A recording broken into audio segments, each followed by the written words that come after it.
बोलिए जगदम्बे मात की जय। चतुराचमनम्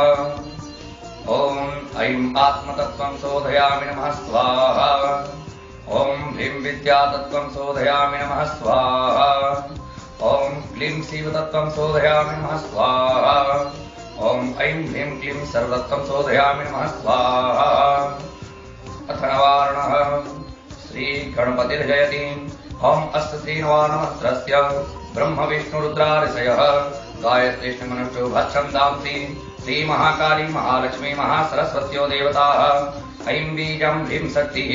क्लीं कीलकं श्री महाकाली महालक्ष्मी महासरस्वती प्रीत्यर्थे न्यासे क्षपे हवने विनियोगः। ओम ब्रह्म विष्णु रुद्र ऋषिभ्यो नमः शिरसि। ओम गायत्री मनुष्टुप छंदोभ्यो नमः मुखे। महाकाली महालक्ष्मी महासरस्वती देवताभ्यो नमः हृदि। ऐं बीजाय नमः गुह्ये। ह्रीं शक्तये नमः पादयोः। क्लीं कीलकाय नमः नाभौ। ओम ऐं ह्रीं क्लीं चामुण्डायै विद्ये करन्यासः। ओम ऐं अंगुष्ठाभ्यां नमः। ओम ह्रीं तर्जनीभ्यां नमः। ओम क्लीं मध्यमाभ्यां नमः। ओम चामुण्डायै अनामिकाभ्यां नमः। ओम विच्चे कनिष्ठिकाभ्यां नमः। ओम ऐं ह्रीं क्लीं चामुण्डायै विच्चे करतलकर्विष्ठाभ्यां नमः। हृदयादिन्यासः। ओम ऐं हृदयाय नमः। ओम ह्रीं शिरसे स्वाहा। ओम क्लीं शिखायै वसाट्। ओम चामुण्डायै कवचाय ओम विच्चे नेत्रत्रयाय वौसाट्। ओम ऐं ह्रीं क्लीं चामुण्डायै विच्चे अस्त्राय फाट्। अक्षरन्यासः। ओम ऐं नमः शिखायाम्। ओम ह्रीं नमः दक्षिणनेत्रे। ओम क्लीं नमः वामनेत्रे। ओम चां नमः दक्षिणकर्णे। ओम हूं नमः वामकर्णे। ओम डां नमः दक्षिणनासापुटे। ओम यैं नमः वामनासापुटे। ओम वीं नमः मुखे। ओम चैं नमः गुह्ये। जिज्ञासः। ओम ऐं प्राच्यै नमः। ओम ऐं आग्नेये नमः। ओम ह्रीं दक्षिणायै नमः। ओम ह्रीं नैऋत्यै नमः। ओम क्लीं प्रतीच्यै नमः। ओम क्लीं वायव्यै नमः। ओम चामुण्डायै उदीच्यै नमः। ओम चामुण्डायै ऐशान्यै नमः। ओम ऐं ह्रीं क्लीं चामुण्डायै विच्चे ऊर्ध्वायै नमः। ओम ऐं ह्रीं क्लीं चामुण्डायै विच्चे भूम्यै नमः। अथ ध्यानम्। ओम खड्गं चक्रगदेषु चापपरिघां चूलं भुशुण्डीं शिरः शङ्खं सन्दधतीं करैत्रिनयनां सर्वाङ्गभूषावृतां नीलास्मद्युतिमास्य पाददशकां सेवे महाकालिकां यामस्तौत्सविते हरौ कमलजो हन्तुं मधुं कैटभम् अक्षस्त्रपरसुं गदेषु पुलिसम् अदमं धनुष्कुण्डिकां दण्डं शक्तिमतीं च चर्मजलजं घण्टां सुराभाजनम् शूलं पाशसुदर्शने च ददतीं हस्तैः प्रसन्नाननां सेवे शैरिभमर्दिनीमिह लक्ष्मीं सरोजस्थितां घण्टाशूलहलानि शङ्खमुसले चक्रं धनुसायकम् हस्ताब्जैर्दधतीं घनां तविलसत् शीतां सुतुल्यप्रभां गौरी देहतमोद्भवां त्रिजगताम् आधारभूतां महा पूर्वामत्र सरस्वतीमनुभजे सम्भादिदैत्यार्दिनीम्। ओम मम हरे महामायी सर्वशक्ति स्वरूपिणी चतुर्वर्गत्वन्यस्तस्मान् मे सिद्धिदा भव। ओम अविघ्नं कुरु माले त्वं गृह्णामि दक्षिणे करे जपकाले च सिद्ध्यार्थं प्रसीद मम सिद्धये। ओम अक्षमालाधिपतये सुसिद्धिं देहि देहि सर्वमन्त्रार्थ साधिनी साधय साधय सर्वसिद्धिं परिकल्पय परिकल्पय मे स्वाहा। अष्टोत्तरशतवारं नवार्णमन्त्र जपं कुर्यात्। ओम गुह्याति गुह्य गोप्ति त्वं गृहाणास्मत्कृतं जपं सिद्धिर्भवतु मे देवी त्वत्प्रसादान् महेश्वरी सप्तशतीन्यासः। ओम प्रथम मध्यमोत्तर चरित्राणां ब्रह्म विष्णु रुद्राऋषयः श्री महाकाली महालक्ष्मी महासरस्वत्यो देवताः गायत्री भक्षन्दांसि नन्दाताकम्बरी महाशक्तयः रक्तदन्तिका दुर्गा ब्राह्मण्यो बीजानि अग्निवायु सूर्यास्तत्वानि ऋग्यजुस्तां वेदाध्यानानि सकलकामना सिद्धये श्री महाकाली महालक्ष्मी महासरस्वती देवता प्रीत्यर्थे न्यासे जपे हवने विनियोगः ओम खड्गिनी शूलिनी घोरागदिनी चक्रिणी तथा शंखिनी चापिनी बाणामुदुंडी परिघायुधा अंगुष्ठाभ्यां नमः ओम शूलेन पाहि नो देवी पाहि खड्गेन चाम्बिके घंटासुनेन नः पाहि च पद्यानि स्वनेन च तर्जनीभ्यां नमः ओम प्राच्यां रक्षपतिश्चां च चण्डिके रक्ष दक्षिणे ब्राह्मणेनात्मशूलस्य उत्तरस्यां तथेश्वरी मध्यमाभ्यां नमः ओम सौम्यानि यानि रूपाणि त्रैलोक्ये विचरन्ति ते यानि चात्यर्थघोराणि ते रक्षास्मास्तथा भुवम् अनामिकाभ्यां नमः ओम खड्गशूलगदादीनि यानि चास्त्राणि तैम्बिके करपल्लवसङ्गीनि तैरस्मान् रक्ष सर्वतः कनिष्ठिकाभ्यां नमः ओम सर्वस्वरूपे सर्वेशे सर्वशक्ति समन्विते भयभ्यस्त्राहिनो देवी दुर्गे देवी नमोऽस्तु ते करतलकरपृष्ठाभ्यां नमः ओम खड्गिनी शूलिनी घोरागदिनी चक्रिणी तथा शंखिनी चापिनी बाणामुदुंडी परिघायुधा हृदयाय नमः ओम शूलेन पाहि नो देवी पाहि खड्गेन चाम्बिके घंटासुनेन नः पाहि च पद्यानि स्वरेण च शीर्षे स्वाहा ओम प्राच्यां रक्षपतिश्चां च चण्डिके रक्ष दक्षिणे ब्राह्मणेनात्मशूलस्य उत्तरस्यां तथेश्वरी शिखायैव षट् ओम सौम्यानि यानि रूपाणि त्रैलोक्ये विचरन्ति ते यानि चात्यर्थघोराणि ते रक्षास्मास्तथा भुवम् कवचायुहम् ओम खड्गशूलगदादीनि यानि चास्त्राणि तेऽम्बिके करपल्लवसङ्गीनि तैरस्मान् रक्ष सर्वतः नेतस्यायुः षट् ओम सर्वस्वरूपे सर्वेशे सर्वशक्ति समन्विते भयभ्यस्त्राहिनो देवी दुर्गे देवी नमोऽस्तु ते ओमस्त्राय फट् ओम ध्यानम् ओम विद्युद्दां समप्रभां मृगवती स्कन्धस्थितां भीषणां कन्याभीकरवालखेटविलसस्थस्ताभिलासेविताम् हस्तैश्चक्रगदासिखेटविशिखांश्चापं गुणं तर्जनीं बिभ्राणामनलात्मिकां शशिधरां दुर्गां त्रिनेत्रां भजे। अथ प्रथमोऽध्यायः ओम प्रथमचरित्रस्य ब्रह्मादितिः महाकाली देवता गायत्री छन्दः नन्दाशक्तिः रक्तदन्तिका बीजम् अग्निस्तत्त्वं ऋग्वेदस्वरूपं श्रीमहाकाली प्रीत्यर्थे प्रथमचरित्र पाठे हवने जपे च विनियोगः ध्यानम् ओम खड्गं चक्रगदेषु चापपरिघां शूलं भुशुण्डिं शिरः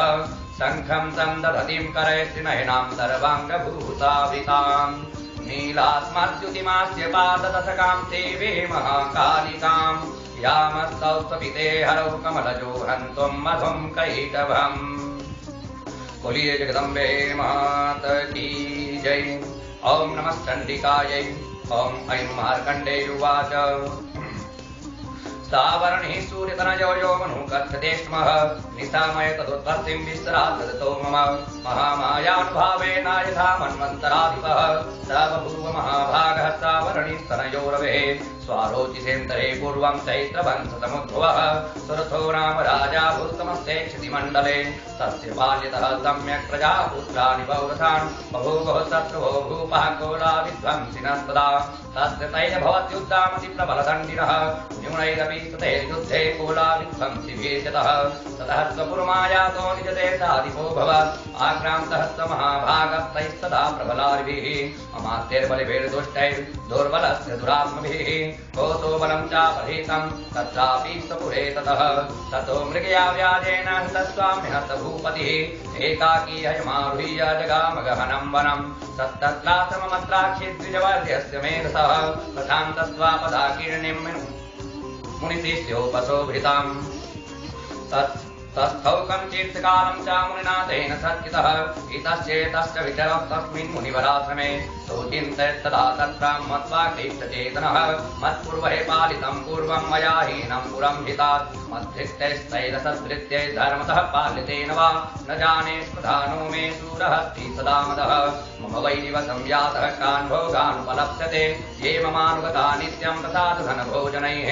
अनुभृत्यं ध्रुवं त्यज्य कुर्वन्त्यन्यमहीभृतां असम्यक्त्वैस्त्रीलस्तैः कुर्वद्भिः सतयत्तं वयं संचितस्तौति दुःखेन क्षयं कौसो गमिष्यति एतस्यानस्य सततं चिन्तयामास पार्थिवः तत्र विप्रात्रमाभ्यासे वैस्तमेकं ददार्शतः सपृष्टस्तेन कस्त्वं भो हेतुश्चागमनेत्रकः सतोक इव कस्मात् त्वं दूर्मना इव लक्ष्यते इत्याकर्णवचस्तस्य भूपतेः प्रणयोदितं प्रत्युवाच तं वैश्यः प्रत्रयावनतो नृपम् वैश्य उवाच स्वाहा समाधिर्नाम वैश्यः मत्पन्नो धनिनां कुले उत्तदारेण तत्र धनलोभात्ताद्भिः समाधिर्नाम वैश्यः मत्पन्नो धनिनां कुले स्वाहा उत्तदारेण तत्र धनलोभात्ताद्भिः विहीनस्तधने दारे पुत्रे दादाय मे धनं स्वाहा मनोभ्यागतो दुःखीनिस्तश्चात्तबन्धुभिः सोऽहं न वेद पुत्राणां कुशलात्मिकां स्वाहा प्रवृत्तिं सजनानां च दाराणां चाथ संस्थितः किं तेषां गृहे क्षेममक्षेमं किं नु तामृतं स्वाहा कथं ते किं नु सद्वृत्ता दूरतः किं नु मे सुताः स्वाहा राजोवाच स्वाहा ये निरस्तभवां वृद्धे पुत्रदारादिभिर्धनैः स्वाहा तेषु किं भवतः स्नेहमनुबध्नाति मानसं स्वाहा वैश्य उवाच स्वाहा एवमेतत्तथा प्राह भवानस्मद्गतं वचः स्वाहा किं करोमि न बध्नाति मम निष्ठुरतां मनः यैः सन्त्यजवित्रस्नेहं धनलुब्धैः निराकृतः स्वाहा पतिस्वजनहासं च हार्दीते स्वेवमेव नः किमेतन्नाभिजानामि जानन्नपि महामति स्वाहा यद्भीमप्रोणं चित्तं विगुणेष्वपि बन्धुषु तेषां कृते मे निःस्वासो दौर्मनस्यं च जायते स्वाहा करोमि किं यन्मनस्ते स्वप्रीतिः सुनिष्ठुरं स्वाहा मार्कण्डेयुवाच स्वाहा ततस्तौ सहितौ विप्रातं मुनिं समुपस्थितौ स्वाहा समाधिर्नाम वैश्योऽसौ स च पार्थिवसप्तमः कृत्तातौ यधान्याहं यथारं तेन संविदं स्वाहा उपविष्टौ कथा काश्चिश्चक्रतुर्वैश्यपार्थिवौ स्वाहा राजोवाच स्वाहा भगवत्स्वामहं प्रष्टुमिच्छाम्येकं वदस्वत स्वाहा दुःखाय यन्मे मनसा स्वाचित्ताय ततां विना मम त्वं गजराज्यस्य राज्याङ्गे सुखिलेष्वपि स्वाहा जानतोऽपि यथाख्यस्य किमेतन्मुनिः अयं च निकृतः पुत्रे धारे वृष्टेन तथोचितः स्वाहा स्वजनेन च सन्तस्तस्ते सुहार्दी प्राप्यति एवमे सततां च दावप्यत्यन्तदुःखितौ स्वाहा तिष्ठदोषेऽपि विषये मत्वा कृष्णमानसौ सत्यमेतन्महाभागा यन्मोहो ज्ञानिनोरपि स्वाहा ममास्य भवती सा विवेकान्धस्य मुम्रता स्वाहा ऋषिरुवाच स्वाहा ज्ञानमस्ति समस्तस्य जन्तोर्विषयगोचरे स्वाहा विषयश्च महाभागा याति चैवं पृथक् पृथक् दिवान्धा प्राणः केचिद्राद्रावन्दा सुधा परे स्वाहा केचिद्दिवासः रात्रौ प्राणस्तुल्यधिष्ठयः ज्ञानिनो मनुजः सत्यं किं तु तेन हि केवलं स्वाहा यतो हि ज्ञानिनः सर्वे पशुपक्षी मृगादयः ज्ञानं च तन्मनुष्याणां यत्तेषां मृगपक्षिणां स्वाहा मनुष्याणां च यत्तेषां तुल्यमन्यत्तथो भयोः ज्ञानेऽपि स्थिपत्यैतान् पतङ्गान् चावचङ्क्षुतो स्वाहा कणमोक्षादितात्मोहात् पेक्ष्यमानानपीक्षुधा आनुषा मनुजभ्याग्रासा विलासः सुतान् प्रति स्वाहा लोभात् प्रत्युपकाराय नान्वितान् किं न पश्यति तथापि ममतावर्ती मोहकर्ती निपातिताः स्वाहा महामाया प्रभावेन संसारस्थितिकारिणा तत्नात्र विस्मयकार्यो योगनिद्रा जगत्पतिः स्वाहा महामाया हरेश्चेष्टादया सम्मोह्यते जगत् ज्ञानिनामपि चेतांसि देवी भगवती सा स्वाहा बलादाकृष्टिमोहाय महामाया प्रयच्छति तया विस्तृते विश्वं जगति तच्चराचरं स्वाहा तैः सा प्रसन्ना प्रधानानां भवति मुक्तैः सा विद्या परमामुक्तेर्हेतुभूता सनातनी स्वाहा संसारबन्धहेतुश्च सैव सर्वेश्वरेश्वरी स्वाहा राजोवाच स्वाहा भगवन्ता हि सा देवी महामायेति यां भवान् स्वाहा प्रविष्कर्मुत्पन्ना सा कर्मास्यात् किं द्विजः यत्र भावाच्च सा देवी यत्स्वरूपा यदुद्भवा स्वाहा तत्सर्वं श्रोतुमिच्छामि त्वत्तो ब्रह्मविदाम्बर स्वाहा ऋषिरुवाच स्वाहा नित्यैव साधकन्मूर्तिस्तया सर्वमिदं ततं स्वाहा तथापि तत्समुत्पत्तिर्बहुधा श्रूयतां मम देवानां कार्यसिद्ध्यर्थं महावीर्भवति सा यदा स्वाहा उत्पन्ने तदा लोके सा नित्यापभिधीयते योगनिद्रां यदा विष्णो जगत्यै कारणविकृते स्वाहा आस्तीर्यते समभजत्कल्पान्ते भगवान् प्रभुः तदा त्वावसरौ गौरौ विख्यातौ मधुकैटभौ स्वाहा विष्णुकर्णमलोद्भूतौ हन्तुं ब्रह्माण्डमुद्यतौ दानाभिकमले विष्णुस्तुतो ब्रह्मा प्रजापतिः स्वाहा दृष्ट्वा तावसुरौ चौग्रौ प्रसुप्तं स जनार्दनं दुष्टावयोगनिद्रां तामेकाग्रहृदय स्थितः स्वाहा विबोधनार्थाय हरिर्हरिनेत्रकृतालयां विश्वेश्वरीं जगद्धात्रीं स्तुतिसंभारकारिणीं स्वाहा निद्रां भगवतीं विष्णोरतुलां तेजसा प्रभुः स्वाहा ब्रह्मोवाच स्वाहा त्वं स्वाहा त्वं सुधा त्वं वीर षट्कारः स्वरात्मिका स्वाहा सुधात्मक्षरे नित्ये त्रिधा मात्रात्मिका स्थिता अर्धमात्रास्था नित्यायानुच्चार्य विशीतः स्वाहा त्वमेव सन्ध्या सावित्री त्वं देवी जननी परा त्वयेतद्धार्यते विश्वं त्वयेतत्सृज्यते जगत् स्वाहा त्वयेतत्पाल्यते देवी त्वमस्यन्ते च सर्वदा विसृष्टौ सृष्टिरूपा त्वं स्थितिरूपा च पालने स्वाहा तथा संहतिरूपां ते जगतोऽस्य जगन्मये महाविद्या महामाया महामेधा महास्वरी स्वाहा महामोहा च भवती महादेवी महासुरी प्रकृतिस्थं च सर्वस्य गुणत्रय भाविनी स्वाहा कालरात्रिर्महारात्रिर्मोहरात्रिश्च दारुणा त्वं श्रीस्त्वमीश्वरी त्वं ह्रीस्त्वं बुद्धिर्बहुधलक्षणा स्वाहा लज्जा पुष्टिस्तथा तुष्टिस्त्वं शान्तिः क्षान्तिरेव च खड्गिनी स्फुलिनी घोरागदिनी चक्रिणी तथा स्वाहा सङ्खिनी चापिनी बाणाभुषुण्डी परिघायुधा सौम्या सौम्यतरा सीता सौम्येभ्यस्तुति सुन्दरी स्वाहा परापराणां परमा त्वमेव परमेश्वरी यत् किञ्चित् कचिद्वस्तु सततत्वाखिलात्मिके स्वाहा तत् सर्वस्य शक्तिः सा त्वं किं स्तूयसे तदा यया त्वया जगत्स्रष्टा जगत्पास्यत्तियो जगत् स्वाहा सोऽपि निद्रावसंनीतः कस्तां स्तोतुमिहेश्वरः विष्णुः शरीरग्रहणमहमीशान एव च स्वाहा कारितास्ते यतो तस्तां कः स्तोतुं शक्तिमान् भवेत् आत्ममितां प्रभावहि स्वैरुदारेर्देवी संस्था स्वाहा मोहयैतौ दुराधर्ता वसुरौ मधुकैटभौ प्रबोधं च जगत्स्वामी नीयतामच्युतो रघु स्वाहा बोधश्च क्रियतामस्य हन्तुमेतौ महासुरौ स्वाहा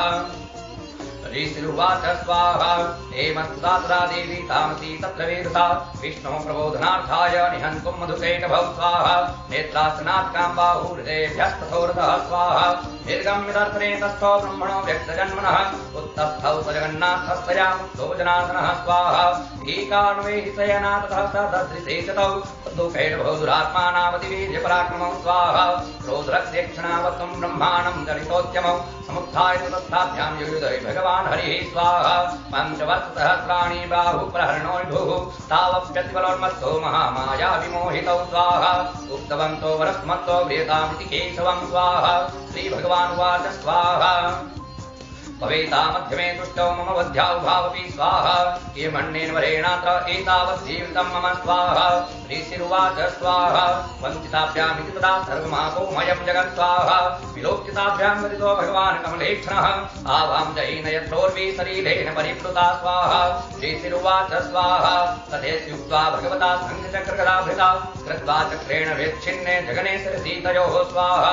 एवमेषा समुत्पन्ना ब्रह्मणा संस्था स्वयं प्रभावमस्ति देव्यास्तु भूयः वदामि ते ऐं ॐ स्वाहा। बोली जगदम्बे माता की जय। अथ द्वितीयोऽध्यायः। प्रथमचरित्रस्य विष्णु ऋषिः महालक्ष्मीर्देवता उष्णिच्छन्दः शाकम्भरी शक्तिः दुर्गा बीजं वायुस्तत्त्वं यजुर्वेदस्वरूपं श्रीमहालक्ष्मी प्रीत्यर्थं मध्यं चरित्र हवने जपे पाठे च विनियोगः। ॐ अक्षस्रः परसं गदे स्फुलितं पद्मं धनुष्कुण्डिकां दण्डं शक्तिमतीं च धर्मजलजं घण्टां सुराभाजनं शूलं पाशसुदर्शने तदरतिं हस्तैः प्रसन्नाननां सेवे शैरिभमर्दिनीमिह महालक्ष्मीं सरोजस्थिताम्। ॐ ह्रीं ऋषिरुवाच स्वाहा। देवासुरमोद्युद्धं पूर्णमब्दस्तं पुरा महिषेश्वराणामधिपे देवानां पुरन्दरे स्वाहा। तत्रासुरैर्महावीर्यैर्देवसैन्यं पराजितं जित्वा सकलां देवानिन्द्रो भुन्महिषासुरः स्वाहा। ततः पराजिता देवः पद्मयोनिं प्रजापतिं पुरस्कृत्य गतास्तत्र यत्रैष गरुडध्वजौ स्वाहा। यथा वृत्तं तयोस्तत्त्वन्महिषासुरचेष्टितं तथा कथयामासु देवाभिभववित्तरं स्वाहा। सूर्येन्द्राण्यनीलेन्दूनां यमस्य वरुणस्य च अन्येषां चाधिकारान् सत्वयमेवाधितिष्ठति स्वाहा। स्वर्गान् निराकृताः सर्वे तेन देवगणा भुवे विचरन्ति यथा मर्त्या महिषेण दुरात्मना स्वाहा। एतद्वः कृतं सर्वमरारिविचेष्टितं शरणं वः प्रपन्नास्मवदस्तस्विचिन्तितां स्वाहा। इत्थं निधं देवानां पचांसि मधुसूदनः चकारकोपं सम्भुश्च भ्रुकुटिकुटिलाननं स्वाहा। ततोऽतिकोपपूर्णस्य चक्रिणो वदनात्ततः निश्चक्रां महत्तेजो ब्रह्मणः शङ्करस्य च स्वाहा। अन्येषां चैव देवानां चक्रादीनां शरीरतः निर्गतं तु महत्ते तच्चैक्यं समगच्छता स्वाहा अतीव तेजसः कूटं ज्वलन्तमिव पर्वतं दस्युस्ते सुरास्तत्र ज्वालाव्याप्तिगन्तरं स्वाहा अतुलं तत्तेजः सर्वदेव शरीरजम् एकस्थं तदभुन्नारी व्याप्तलोकत्रयं दिशा स्वाहा यदुच्छां भवं तेजस्तेनाजायत तन्मुखम् यामेन चा भुवन् केसा बहु विष्णुतेजसा स्वाहा सम्मेन सन्योर्युग्मं मध्यं चन्द्रेण चाभुवत् वारुणेन च जङ्घोरो नितम्बस्तेजसा भुवः स्वाहा ब्रह्मणस्तेजसा पादौ तदङ्गुल्योर्कतेजसा पशूनां च करङ्गुल्यः कोपेरेण च नासिका स्वाहा तस्यास्तन्तः सम्भूताः प्राजापत्येन तेजसा नयनस्त्रितयं जज्ञे तथा पावकतेजसा स्वाहा ध्रुवौ च सन्ध्ययोस्तेजः श्रवणामनिलस्य च अन्येषां चैव देवानां सम्भवस्तेजसां दिवा स्वाहा तथा समस्तदेवानां तेजो राशि समुद्भवां तां विलोक्यमुदं प्रापूरमरामहिषारुताः स्वाहा स्थूलं तुलाग्निस्त्रिस्य तदौ तस्यै पिनाकधे चक्रं च दत्तवान् कृष्णः समुत्पाद्य स्वचक्रतः स्वाहा शङ्खं च वरुणः शक्तिं ददौ तस्यै हुतात्मनः मारुतो दत्तवान् चापं बाणपूर्णे तथे सुधी स्वाहा वज्रमिन्द्रः समुत्पाद्य कुलीसाधमराधिपः ददौ तस्यै सहस्राक्षो घण्टामैरावतात्गजा स्वाहा कालदण्डाद्यमोदण्डं पाशं चामुपतिर्ददौ प्रजापतिश्चाक्षमालं ददौ ब्रह्मा कमण्डलं स्वाहा समस्तरों कोपेतो निजरस्मिन् दिवाकरः कालस्य दत्तवान् खड्गं तस्याश्चर्मति निर्मलं स्वाहा क्षीरोदश्चामलं भारमजरे चतुर्धाम्बरे चूडामणिं तथा दिव्यं कुण्डले कटकानि च स्वाहा अर्धचन्द्रं तथा शुभ्रं केयूरां सर्वबाहुतु नूपुरो विमलो दद्वद्दैवयैमुनोत्तमं स्वाहा अंगुलीयकरत्नानि स्मस्तास्वंगुलीषु च विश्वकर्मा ददौ तस्यै परशुं चातिनिर्मलं स्वाहा अस्त्राण्यनेकरूपाणि तथा भेद्यं तदंसनम् अमलान् पङ्कजामालं शिरस्युरसिचापरां स्वाहा अदतज्जलधिस्तस्यै पङ्कजं चातिशोभनम् हिंवान् वहनं सिंहं रत्नानि विविधानि च स्वाहा तदा वशून्यं तुरयापान् पाशलं धनाधिपः शेषश्च सर्वनागेषु महामणिविभूषितं स्वाहा नागहारं ददौ तस्यै धत्तेयः पृथिवीमिमाम् अन्नैरपि सुरैर्देवी भूषणैरायुधैस्तथा स्वाहा सम्मानितान्नादोच्चैः साट्टः सर्मुहुमुः तस्यानादेन घोरेण कृष्णमापूरितं नभः स्वाहा अमायकातिमहता प्रतिशब्दो महान् भूत् चक्षुः सकला लोकः समुद्राश्च च कम्पिरे स्वाहा चचार सुधा चेरुः सकलाश्च महीधराः जयेत देवात्मुदातामूषुः सिंहवाहिनीं स्वाहा तुष्टुभूर्मूनयश्चैनां भक्तिनं रात्रमूर्तयः दृष्ट्वा समस्तं संक्षुब्धं त्रैलोक्यममरारयः स्वाहा सन्नद्धाखिल सैन्यास्ते समुद्रस्तुरुदायुधाः आकिमेत्तधीति क्रोधाता भास्महितातुरः स्वाहा अभ्युधातुकं शब्दामशेषैरसुरैर्वतकृतः तदा ततो देवीं व्याप्तलोकत्रयां द्विषा स्वाहा पादाक्रान्त्या नतभुवं किरीटो लिखिताम्बरां शोभिता शेषपातालं धनुर्जाह्नित्वनेन तां स्वाहा दिशो भुजसहस्रेण समन्ताद्व्याप्य संस्थितां तथा प्रवृतैर्युद्धं तया देव्या सुरद्विषां स्वाहा सहस्रास्त्रैर्बहुधा मुक्तैरादीपीतदिगन्तरं महिषासुरसेनानिश्चित्सुराख्यो महासुरः स्वाहा युधे चामरश्चान्ये चतुरङ्गबलान्वितः रथानां युधे सद्भिरुद्राख्यो महासुरः स्वाहा अयुद्धतारुतानां च सहस्रेण महाहनुः पञ्चाशद्भिस्तनियुतैरसिलोमा महासुरः स्वाहा अयुतानां तथैस्तद्भिर्वास्कलो युधेरणे गजवादी सहस्रौघैरेणैकैः परिवारितः स्वाहा ऋतोर्थानां कोट्या च युद्धे तस्मिन् युध्यत विडालाख्यो युतानां च पञ्चाशद्भिर्धायुतैः स्वाहा युधे संयुगे तत्र रथानां परिवारितः अन्ये च तत्रायुधतोऽर्थनागाहयैर्वृताः स्वाहा युद्धसंयुगे देव्याः तत्र महासुराः कोटिकोटिसहस्रे तु रथानां दन्तिनां तथा स्वाहा हयानां च वृतो युद्धे तत्रापुन्महिषासुरः सोमरेर्भिन्दिपालैश्च शक्तिभिर्मुसलैस्तथा स्वाहा युद्धसंयुगे देव्या खड्गैः परशुपट्टितैः केचिच्चिच्छुः शक्तिः केचित् पासां तथा परे स्वाहा देवीं खड्गप्रहारैस्तु तेतां हन्तुं प्रचक्रुमुः तापि देवी तदस्तानि सहस्राण्यस्त्राणि खण्डिका स्वाहा लीलयैव प्रतिच्छेदा निजशस्त्रास्त्रवर्धिनी अनायस्तानना देवी स्तूयमाना सुरर्षिभिः स्वाहा मोचासुरदेहेषु शस्त्राण्यस्त्राणि चेश्वरी सोऽपि क्रुद्धो सुतसटो देव्या वाहन केसरी स्वाहा चचारासुरसैन्येषु वनेष्वि बहुतासनः निःश्वासान्मुष्टेयांश्च युध्यमाना रणेऽम्बिका स्वाहा स एव सद्य सम्भूता गणाः सहस्रशः युधोस्तपरशुभिर्भिन्दिपालासि पट्टिसैः स्वाहा नाशयन्तो सुरगणां देवी शक्त्यो प्रवृण्य संहिताः आवादयन्त पटहान् गणः शङ्खांस्तथा परे स्वाहा मृदङ्गा च तथैवान्ये तस्मिन् युद्धमहोत्सवे ततो देवी तु शूलेन गदया शक्तिभिः स्वाहा खड्गादिभिः सतो निजघान महासुरान् पातयामास चैवान्यान् घण्टासन विमोहितान् स्वाहा असुरान् भूविपातेन बद्ध्वा चान्यान् कर्तयत् केचिद्युदाकृताक्तीक्ष्णैः खड्गपातैस्तथा परे स्वाहा विपोथितानि पातेन गदया भूविसेर्ते वेमुञ्च केचिद्रुधिरं मुसलेन भृसंहृताः स्वाहा केचिन्निपतिता भूमौ भिन्नाः शूलेन वक्षति निरन्तरः सरौघेण कृतः केचिद्रणाचिरे स्वाहा तेनानुकारिणः प्राणान् मुमुचु स्त्रीदधार्तनाः केषांश्चिद्बाहवच्छिन्ना छिन्नग्रीवास्तथा परे स्वाहा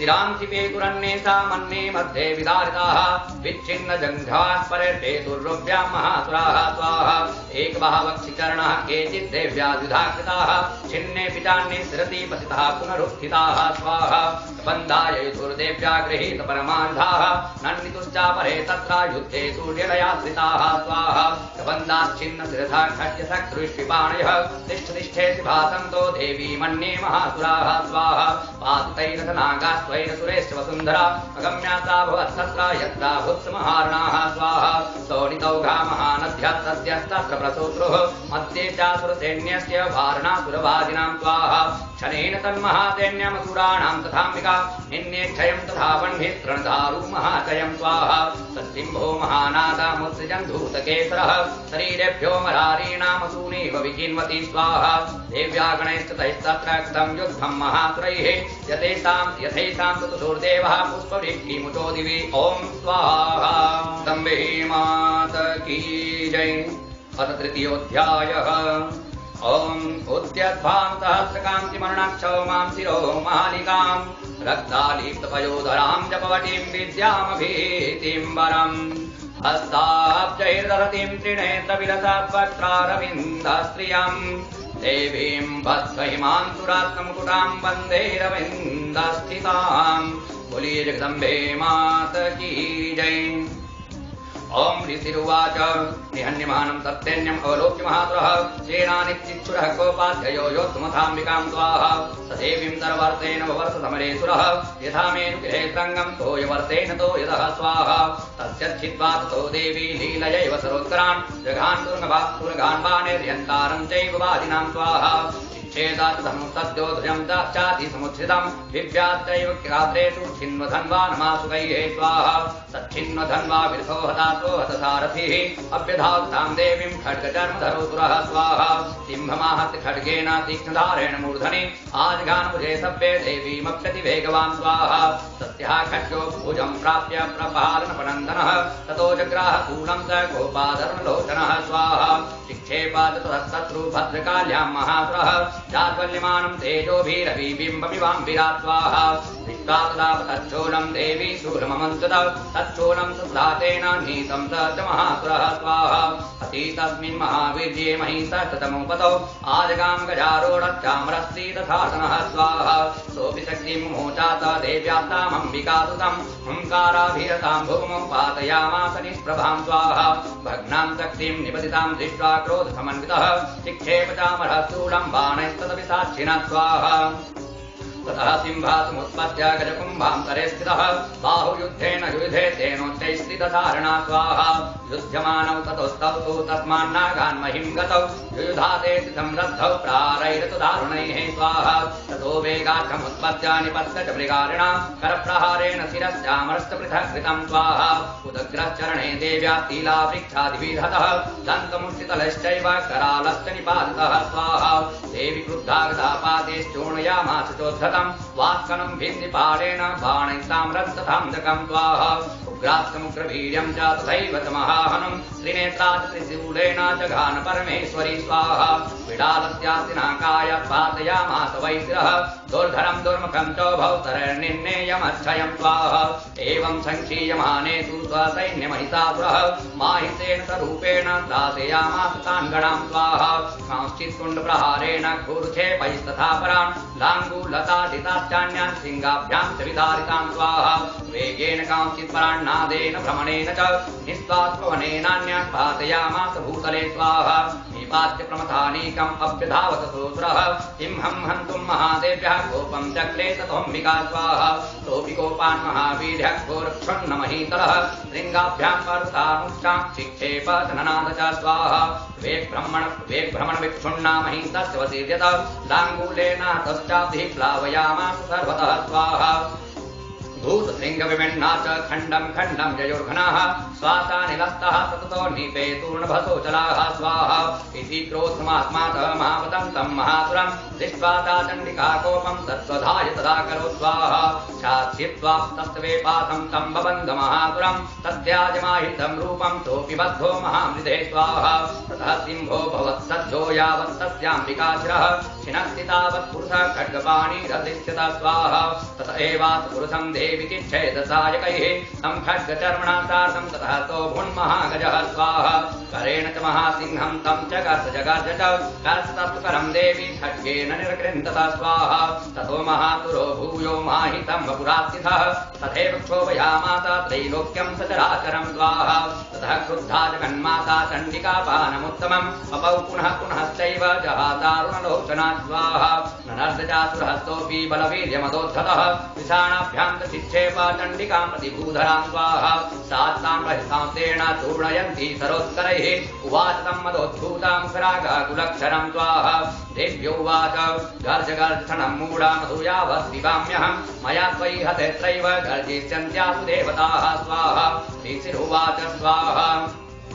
एवमुक्त्वा समुत्पत्य सारूढातं महासुरं पादेनाक्रम्य कण्ठे च शूलेनैनमताडय स्वाहा तथा सोऽपि पदाकान्तया नीजमुखात्ततः अर्धनिष्कान्त एवासि देव्या वीर्येण संवृतः स्वाहा अर्धनिष्कान्त एवासौ युध्यमानो महासुरः तया महासिना देव्या शिरश्छित्त्वा निपातः स्वाहा ततो भाहाकृतं सर्वं दैत्यसैन्यं ननासुतः प्रहर्षं च परं जग्मुः सकला देवतागणाः स्वाहा तुष्टुस्तां सुरा देवीं सा दिव्यैर्महर्षिभिः जगोर्गन्धर्वपतयो नण्डितुश्चाप्सरो गणाः स्वाहा स्वाहा श्री जगदम्बे मात की जय। अथ चतुर्थोऽध्यायः ॐ कालाभ्राभां कटाक्षैरधिकुलभयदां मौलिबद्धेन्दुरेखां शङ्खं चक्रं कृपाणं त्रिशिखमपि करैर्रोद्वहन्तीं त्रिनेत्राम् सिंहस्कन्धादिरूढां त्रिभुवनमखिलं तेजसा पूरयन्तीं ध्यायेत् दुर्गां जयाख्यां त्रिदश परिवृतां सेवितां सिद्धिकामयीः। ॐ ऋषिरुवाच स्वाहा सग्रादयः सुरगणा निहतेति वीर्ये तस्मिन् दुरात्मनि सुरारिबले च देव्या तां तोष्टुः प्रणतिरम्रशिरोधरां सा वाग्भी प्रहर्षपुलकोद्गमचारुदेहाः स्वाहा देव्या यया ततमिदं जगदात्मशक्त्यानि श्रीसदेवगणशक्तिसमूहमूर्त्या तामम्बिकामखिलदेव महर्षिपूज्यां भक्त्या नतात्मविदधातु शुभानि तानः स्वाहा यस्याः प्रभावमतुलं भगवान् नन्तो ब्रह्मा हरस्न हि वस्तुबलं बलं च सा चण्डिकाखिलजगत्परिपालनाय नासाय चासु भवयस्मतिं करोतु स्वाहा या श्रीस्वयं सुकृतिनां भवने स्वलक्ष्मीः पापात्मनां कृतधियां हृदये सुबुद्धिः श्रद्धा सतां कुलजनप्रभवस्य लज्जा तां त्वां नतात्मपरिपालय देवि विश्वं स्वाहा किं वर्णयाम तव रूपमचिन्तमेतत् किं चातिवीर्यमसुरक्षयकारि भूरि किं चाहवेषु चरितानि तवाद्भुतानि सर्वेषु देव्यसुरदेव गणाधिकेषु स्वाहा हेतु समर्थ जगतां त्रिगुणापि दोषेर्न ज्ञायति हरिहरादिभिरस्य पारा सर्वात्रयाखिलमिदं जगदं च भूतम् अव्याकृता हि परमा प्रकृतिस्त्वमाद्या स्वाहा यस्याः समर्थसुरता समुदीरणेन तृप्तिं प्रयाति सकलेषु मखेषु देवी स्वाहा शिवैपीत्रगणस्य तृप्तिहेतुरुच्चार्यते त्वमतदेव जनेष्वधा च स्वाहा या मुक्तिहेतुरविचिन्त्वमहाव्रता त्वम् अभ्यस्यते तुनियतेन्द्रियतत्त्वसारहि मोक्षादिभिर्मुनिभिरस्तसमस्तदोषैर्विद्यासिता भगवती परमाहि देवी स्वाहा सप्तात्मिका विमलर्घ्यस्थां निधानं उद्गीतरम्य पदपाठवतां दशाम्नां देवी तयि भगवती भवभावनाय वार्ता सर्वजगतां परमार्थि हंसि स्वाहा मेधाति देवी विदिताखिल शास्त्रसारा दुर्गाति दुर्गभवसागर नौरतृङ्गा श्रीकैकभारिहृतजैककृतादिवासा गौरी त्वमेव सतिमौलिकृता प्रतिष्ठा स्वाहा ईशत्तः समबलं परिपूर्णचन्द्र बिम्बानुकारिकनकोत्तम कान्तिकान्तम् अत्यद्भुतं प्रहतमात्सरसा तथापि वक्त्रं विलोक्य सहसा महिषासुरेण स्वाहा दृष्ट्वा तु देवि कुपितं भ्रुकुटीकराल मुद्यच्छताङ्क सतिसच्छविहन्न सत्यः प्राणान् मुमोच महिषा सततीव चित्रं कैर्दीप्यते हि कुपितां जगदर्शनेन स्वाहा देवी प्रतीत परमा भवति भवाय सद्यो विनाशयति कोपवती कुलानि विज्ञासमेतदधुनैव यदास्तमे तन्मीतं बलं सुविपुलं महिषासुरस्य स्वाहा तेषां मता जनपदे सुधराणि तेषां यशां चिरन्तसीदति धर्मवर्गः धन्यास एव निमृदात्मतभृत्यदारा येषां सदाभ्युदयदा भवति प्रसन्ना स्वाहा धर्म्यानि देवि सकलानि सदैव कर्म न्यत्याश्रितः प्रतिदिनं सुकृति करोति स्वर्गं प्रयाति च ततो भवति प्रसादाल्लोकस्य एपि फलदानं देवि तेन स्वाहा दुर्गे स्मृता हरति भीतिमशेषजन्तुः स्वस्थैः स्मृता मतिमतीव शुभां ददाति दारिद्र्य दुःखभयहारिणि कात्वदन्य सर्वोपकारकरणाय सदार्द्रचित्ता स्वाहा तेभिर्हतैर्जगदुपैति सुखं तथैते कुर्वन्तु नाम नरकाय चिराय पापं सङ्ग्राम मृत्युमधिगम्य दिवं प्रयान्तु मत्वेति नोन्महितान् विनिहन्ति देवी स्वाहा दृष्ट्वैव किं न भवति प्रकरोति भस्म सर्वासुरानरितु यस्प्रहिणोति शस्त्रं लोकान् प्रयान्ति रिपवो हि पितृतुता इत्थं मतिर्भवति ते स्वपिते साध्वी स्वाहा खड्गप्रभानिकरविस्फुरणैस्तथोग्रहे स्थूलाग्रकान्तिनवहेन दिशोऽसुराणां यन्नागता विलयमन्तुमदेन्दुखण्ड योग्याननं तव विलोकयतां तदेतत् स्वाहा दुर्वृत्तवृत्तसमनं तव देवि शीलं रूपं तदेतदविचिन्त्यमतुल्यमन्यैः वीर्यं च हन्तहृतदेव पराक्रमाणां वेरिस्वपि प्रकटितैव तया त्वयितं स्वाहा केनोपमा भवतु दैत्यपराक्रमस्य रूपं च तत्प्रभयकारितिहारिकूत्र चित्ते कृपा समरणिष्ठुरता च दृष्ट्वा त्वय्येव देवि वरदे भुवनस्थयेऽपि स्वाहा त्रैलोक्यमेतदखिलं रिपुनाशनेन त्रातं त्वया समरमूर्धनि तेऽपि हत्वा नीता दिवं रिपुगणा भयमप्यपात अस्माकमुन्मथसुरारिभवं नमस्ते स्वाहा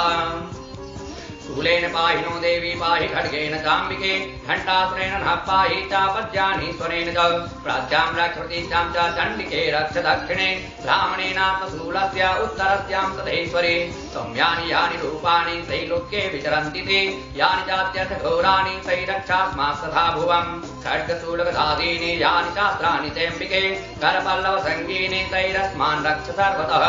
ॐ ह्रीं महालक्ष्मी स्वाहा ॐ ह्रीं महालक्ष्मी स्वाहा ॐ ह्रीं महालक्ष्मी स्वाहा ॐ ह्रीं महालक्ष्मी स्वाहा ॐ ह्रीतिरुवाच हेमस्तुदासुरैर्दिभे कुसुमैः नन्दनोद्भवैः अर्चिता जगतां धाति तथा गन्धां लेपनैः स्वाहा भक्त्या समस्ते दतेर्दिव्यैर्धूपे धूपिता प्राह प्रसादमुखी स्मस्तान् प्रणतां सुरां स्वाहा देव्युवाच स्वाहा प्रियतां कृथा सर्वे यदोस्मर्थो विवाञ्छितं स्वाहा देवापूतुः स्वाहा भगवत्याक्तं सर्वं न किञ्चिदवशिष्यते स्वाहा यदयं निहता शत्रुरस्माकं महिषासुरः यदि चापि वरोदेया त्वयास्माकं महेश्वरी स्वाहा संस्मृता तं नो हिंसेथा परमापदः यश्चमर्त्यः स्वभेरेभिस्त्वां स्तोष्यत्यमलार्णे स्वाहा तस्य विस्तर्द्विभवैर्धनदारादिसम्पदां वृद्धये मत्प्रसन्नात्वं भवेथा सर्वदाम्बिके स्वाहा ऋषिरुवाच स्वाहा इति प्रसादिता देवर्जगतोऽर्थे तथात्मनः तथेत्युक्त्वा भद्रकाली बभूवां तद्हितां नृप स्वाहा इत्येतत्कद्धम्भूता सा यथा पुरा देवी देवशरीरेभ्यो जगत्त्रयहितैषिणी स्वाहा पुनश्च गौरी देहासा समुद्भूता यथा भवत् वधाय दुष्टदैत्यानां तथा तुम्भनिशुम्भयोः स्वाहा रक्षणाय च लोकानां देवानां उपकारणे तच्छृणुस्मया ख्यातं यथावत् कथयामि ते ह्रीं ॐ स्वाहा बोलिए जगदम्बे माता की जय। अथ पंचमोऽध्यायः अस्य श्री उत्तरचरित्रस्य रुद्रऋषिः महासरस्वती देवता अनुष्टुप् छन्दः भीमाशक्तिः भ्रामरी बीजं सूर्यस्तत्त्वं सामवेदस्वरूपं महासरस्वती प्रीत्यर्थे उत्तरचरित्र पाठे हवने जपे च विनियोगः। घण्टास्तूलहलानि शङ्खमुसले चक्रं धनुः सहायकम्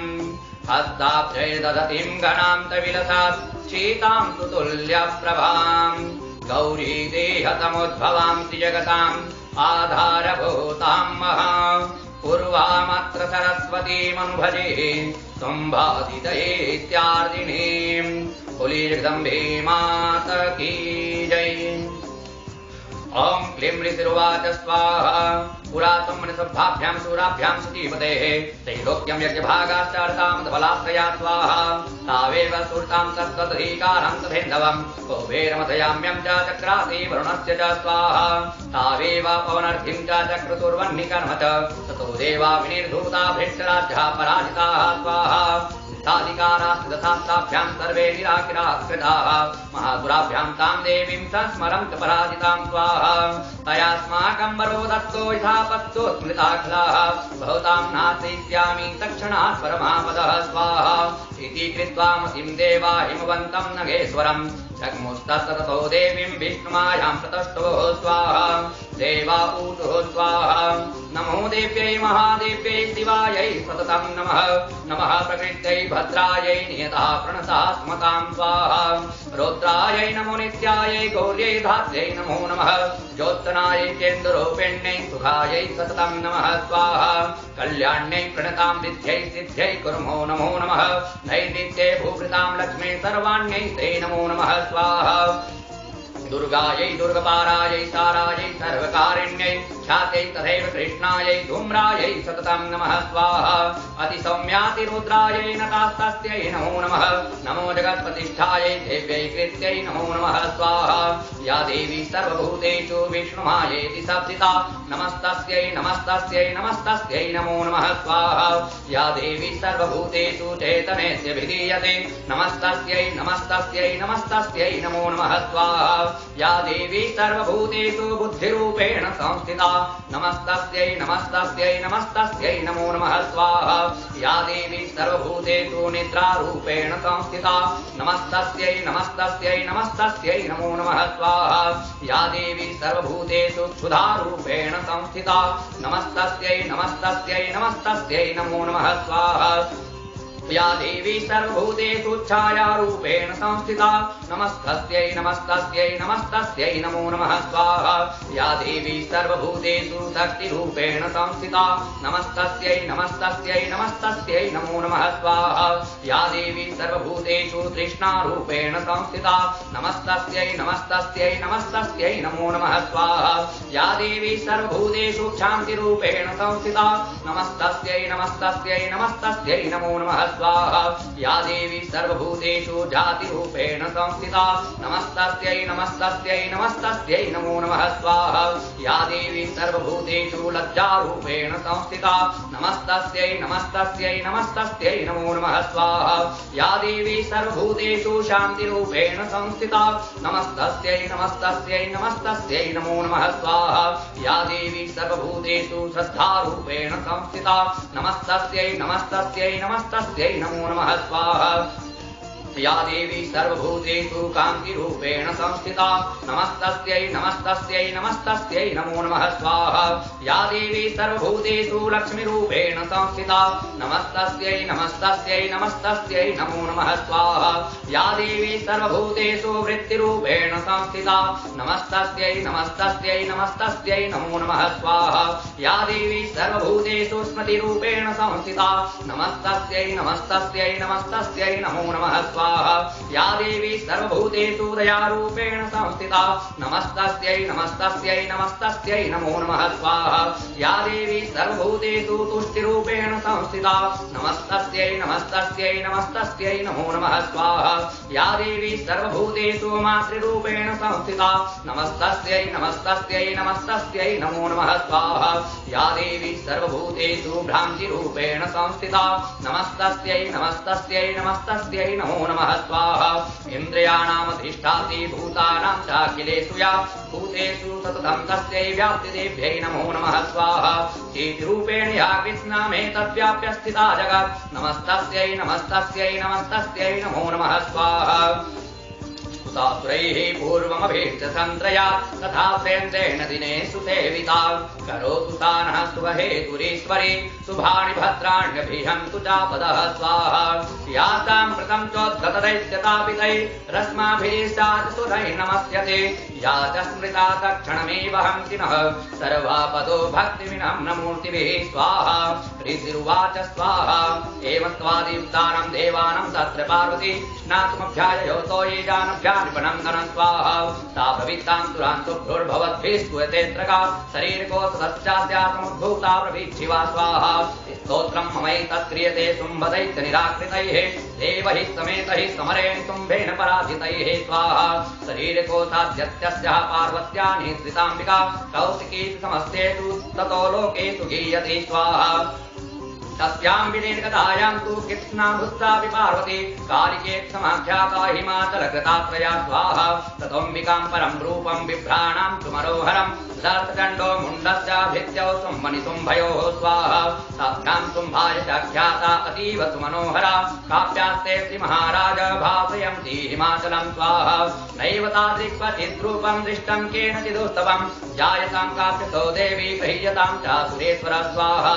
श्रीरश्मति चार्वाङ्गी द्योतयन्ती दिशत्विषा साधु तिष्ठति देतेन्द्र तां भवां द्रष्टुमर्हति स्वाहा यानि च रत्नानि मनयोगजा स्वाधीनि वै प्रभो त्रैलोक्येषु समस्तानि साम्प्रतं भान्ति ते ग्रहे स्वाहा ऐरावत समानीतो गजरत्नं पुरन्दरात् पारिजाततरुश्चायं तथैवोच्चैस्रवाहयः स्वाहा विमानं हंस संयुक्तामेतत्तिष्ठति तेऽङ्गणे रत्नभूतमहानीतं यथाति द्विदशोद्भुतं स्वाहा निधिरेश महापद्मः समानीतो धनेश्वरात् किञ्जल्किनीं ददौ चाब्धिर्मालामम्लान पङ्कजां स्वाहा छत्रं च वारुणं गेहे काञ्चनत्रावितिष्ठति तथायं स्यन्दनवरो यः पुरासीत् प्रजापतेः स्वाहा मृत्योरुक्रान्तिदानामा शक्तिः सत्त्वया हिता आसः सलिलराज्यस्य भ्रातुस्तव परिग्रहे स्वाहा निशुम्भस्याब्धिजाताश्च समस्ता रत्नजातयः वह्निरपि ददौ तुभ्यामग्निसौ चेतवासति स्वाहा एवं दैत्येन्द्र रत्नानि समस्तान्याहृतानि ते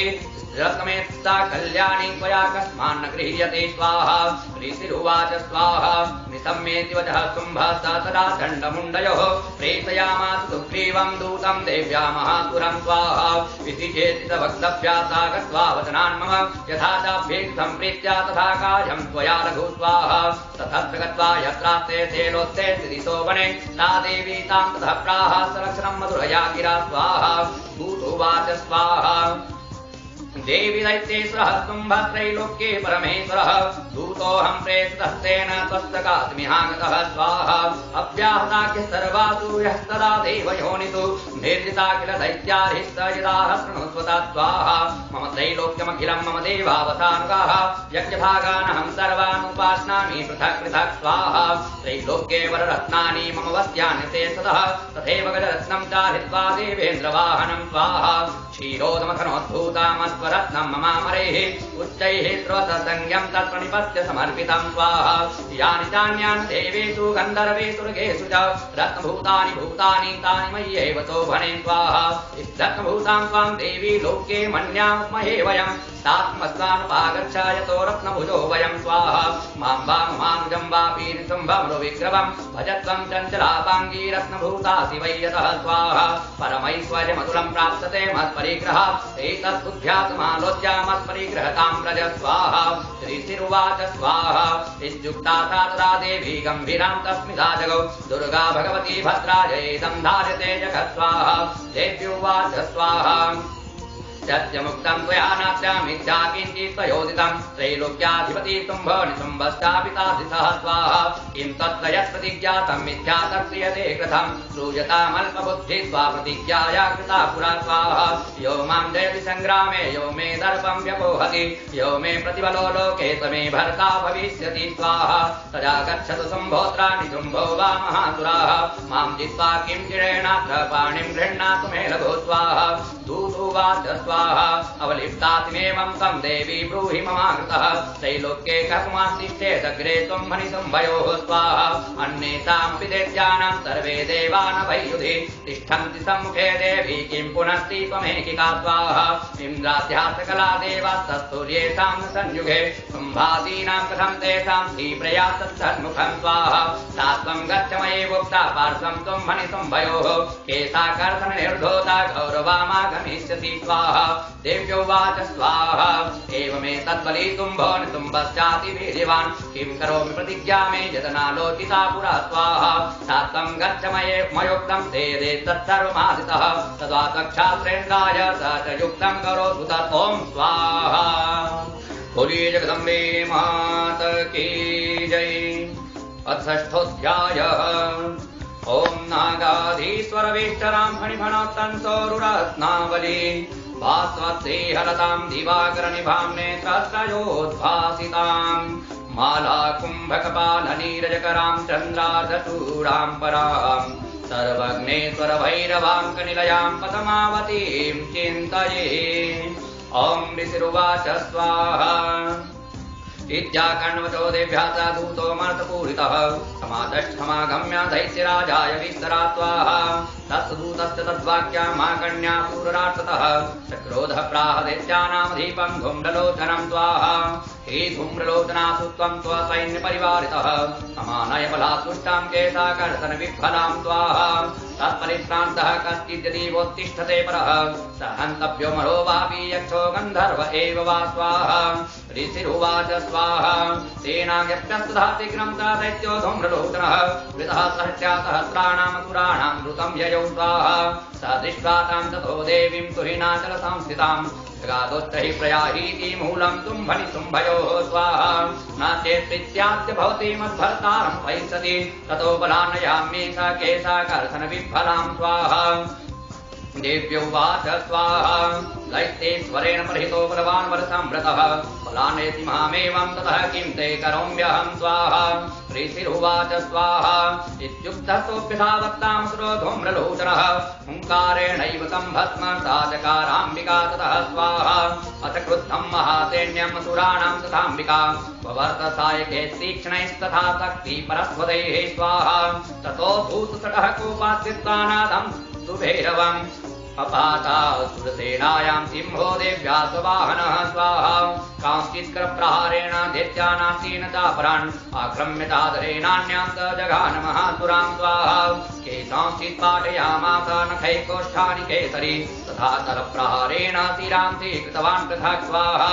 विच्छिन्न बाहुशिरतः कृतास्तेन तथा परे अपौतरुधिरं कोष्ठादन्येषां भूतकेसरः स्वाहा खनेन तद्बलं सर्वं क्षयं नीतं महात्मना तेन केसरिणा देव्या वाहनेनातिकोपिना स्वाहा श्रुत्वा समसुरं देव्या निहितं धूम्रलोचनं बलं रक्षयितं कृष्णं देवी केसरिणा ततः स्वाहा चुकोपदेत्याधिपतिः शुम्भः प्रस्फुरिताधरः आज्ञापयामास तौ चण्डमुण्डौ महासुरौ स्वाहा हि चण्ड हे मुण्डबलैर्बहुभिः परिवारितौ तत्र गच्छत् गत्वा च सा समानीयतां लघु स्वाहा केशी स्वाकिस्वभद्भावा यदि वहसं तयो युधि तदा ते सा युधे सर्वैरसुरैर्विनिहन्यतां स्वाहा तस्यां हतायां दुष्टायां तिम्भे च विनिपातिते शीघ्रमागम्यतां बद्ध्वा गृहीत्वा तां हताम्बिकाम् ॐ स्वाहा। बोलिए जगदम्बे मात की जय। सप्तमोऽध्यायः ॐ ध्यायेयं रत्नपीठे सुखकलपटितं शृण्वतीं श्यामलाङ्गीं न्यस्तैकाङ्घ्रिं सरोजे ससितलक्षकलधरां पल्लकीं वादयन्तीं कल्लाराबद्धमालां नियमितविलसत् चौलिकां रक्तवस्त्रां मातङ्गीं शङ्खपात्रां मधुरमधुमदां चित्रकोद्भासि बालाम् ऋषिरुवाच आज्ञप्तास्ते स्तोदित्य चण्डमुण्डपुरोगमः चतुरङ्गबलोपेताययोरभ्यच्युतायुधाः स्वाहा दस्तिस्तुस्थितो देवीमि सद्धातां व्यवस्थितां सिंहस्योपरि शैलेन्द्रशृङ्गे महति काङ्कने स्वाहा ते दृष्ट्वा तां समादातुमुद्यमं चक्रुरुद्यताः आकृष्टचापासीधरा तथान्ये तत्समीपगाः स्वाहा ततः कौपं चकारोच्चैरम्बिका तानरीं प्रति कोपेन चास्यावदनं मसीवर्णमभूत्तदा स्वाहा कुटिकुटिला तस्या ललाटः फलकाकृतम् कालीकरालवदनां निष्क्रान्तातिपासिनी स्वाहा विचित्र खड्वाङ्गराननमाला विभूषणा द्वीपीचर्म परिधाना सुषमा कान्ति भैरवा स्वाहा अतिविस्तार वदना जिह्वालन भीषणा निमग्ना रक्तनयना नादा पुरतति मुखा स्वाहा सा वेगेनाभिपतता घातयन्ती महासुरान् तेने तत्सुरारीणाम् अभक्ष्य तत्बलं स्वाहा प्राश्रीग्राहां कुतग्राह्योद्घण्टा समन्वितान् समादायैकहस्तेन मुखे चिक्षेपवारणां स्वाहा तथैव योद्धं सुरगैरथं सारथिना सह निक्षिप्य वक्त्रे दशनश्चर्वयन्त्यति भैरवं स्वाहा एकं जग्राह केशेषु ग्रीवायामथचापरं पादेन क्रमतेवान्यमूढसान्यमपोथय स्वाहा तेन मुक्तानि च शस्त्राणि महास्त्राणि तथास्त्रैः मुखेन जग्राह रुषा दशनैर्मथितान्यपि स्वाहा बलिनां तद्बलं सर्वं सूराणां दुरात्मनां ममर्दा भक्ष्यश्चान्यान्नन्याश्चाताडयस्तथा स्वाहा असिना निहता केचित् खद्वाङ्गताडिताः जग्मुर्विनाशमसुरा दन्ताग्राभिहतास्तथा स्वाहा झरेण तद्बलं सर्वं असुराणां निपातितं दृष्टा दण्डो विदुत्रावतां कालीमतिभीषणां स्वाहा सर्वर्षैर्महाभीमेर्भीमाक्षीं तां महासुरः छादयामाश्चक्रेश्च मुण्डाक्षिप्तैः सहस्रतः स्वाहा तानि चक्राण्यनेकानि विसमानानि तन्मुखं बहूर्यतार्कबिम्बानि सुबहूनि घनोदरं स्वाहा ततो जहासातिरुषा भीमं भैरवनादिनी कालीकरालभक्तान्तर्दूर्दर्शदशनोज्ज्वला स्वाहा उत्थाय च महासिंहं देवी चण्डमधावत गृहीत्वा चास्य केशेषु शिरस्तेनासिनाक्षिणं स्वाहा असमुण्डोऽभ्यधावत्तां दृष्ट्वा चण्डं निपातितं तमप्यपातयात् धूमौ सा खड्गाभिहतं वृथा स्वाहा हस्ते तं तथा सैन्यं दृष्ट्वा चण्डं निपातितं मुण्डं सुमहावीर्यं दिशो भेजे भयासुरं स्वाहा शिरश्चण्डस्य काले च गृहीत्वा मुण्डमेव च प्राह प्रचण्डघातामिश्रमभ्येत चण्डिकां स्वाहा मया तवात्रो प्रहृतो चण्डमुण्डौ महापशु युद्धयज्ञे स्वयं तुम्भं निशुम्भं च हनिष्यसि स्वाहा ऋषिरुवाच स्वाहा तावानीतौ ततो दृष्ट्वा चण्डमुण्डौ महासुरौ उवाच कालीं कल्याणी ललितं चण्डिकां वचः स्वाहा यस्मात् चण्डं च मुण्डं च गृहीत्वा समुपागता चामुण्डे च ततो लोके ख्याता देवी भविष्यति ॐ स्वाहा। बोलिए जगदम्बे मात की जय। अथाष्टमोऽध्यायः। ॐ अरुणां करुणातरङ्गिताक्षीं धृतपाशाङ्कुशबाणचापहस्तां फणिमादिभिरावृतां मयूखैरहमित्येव विभावये भवानीं। बोलिए जगदम्बे मात की जय। ॐ ऋषिरुवाच स्वाहा। चण्डे च निहते देते मुण्डे च विनिपातिते बहुले स्वसैन्ये सूक्षैते सुरेश्वरः स्वाहा। सर्वोपराधीना चेता तुम्भप्रतापवान् उद्योगं सर्वसैन्यानां दैत्यानामादिदेशः स्वाहा। अद्य सर्वबलैर्दैत्याः साटतीति रुदायुधाः शम्भूनां चतुरसेते निर्यान्तु स्वबलैर्हृताः स्वाहा। कोटिवीर्याणि पञ्चाशदसुराणां कुलानि वै शतं कुलानि धूम्राणां निर्गच्छन्तु ममाज्ञया स्वाहा। कालकातो हृदामूर्यः कालकेया तथा सुराः युद्धाय सज्जा निर्यान्तु आग्नेया सविता मम स्वाहा।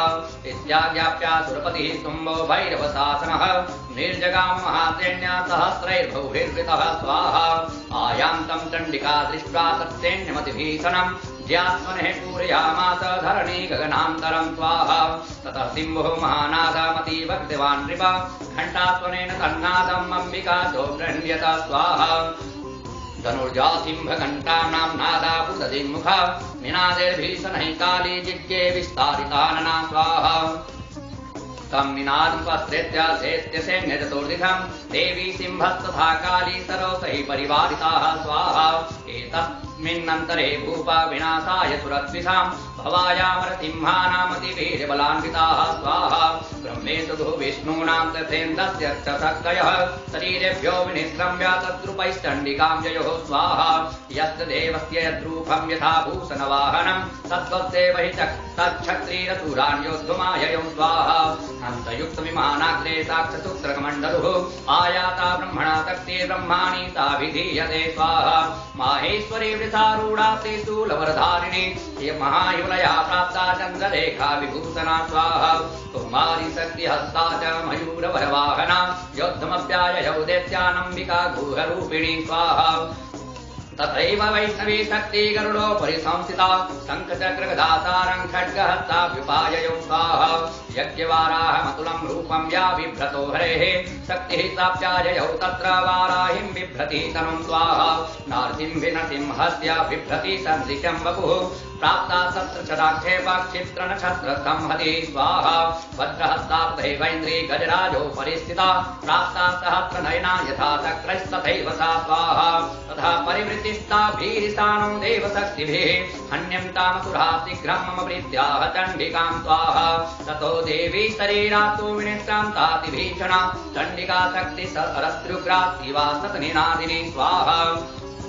सा चाह धूम्रजटिलमीशानं पराजिता दूतत्वं गच्छ भगवन् पार्थं शुम्भनिशुम्भयोः स्वाहा ब्रूहि शुम्भं निशुम्भं च दानवावति गर्वितौ ये चान्ये दानवास्तत्र युद्धाय समुपस्थिताः स्वाहा त्रैलोक्यमिन्द्रो लभतां देवः सन्तु हविर्भुजः यूयं प्रयात पातालं यदुजीवितुमिच्छिता स्वाहा बलाबले पातत चेत् भयन्तो युद्धकाङ्क्षिणः तदा गच्छत तृप्यन्तु मच्छिवः पिसतेन वः स्वाहा यतो नियुक्तो दोत्तेन तया देव्या शिवस्यवन् शिवदूतेति लोकेऽस्मिन् तथा साक्षातिमागता स्वाहा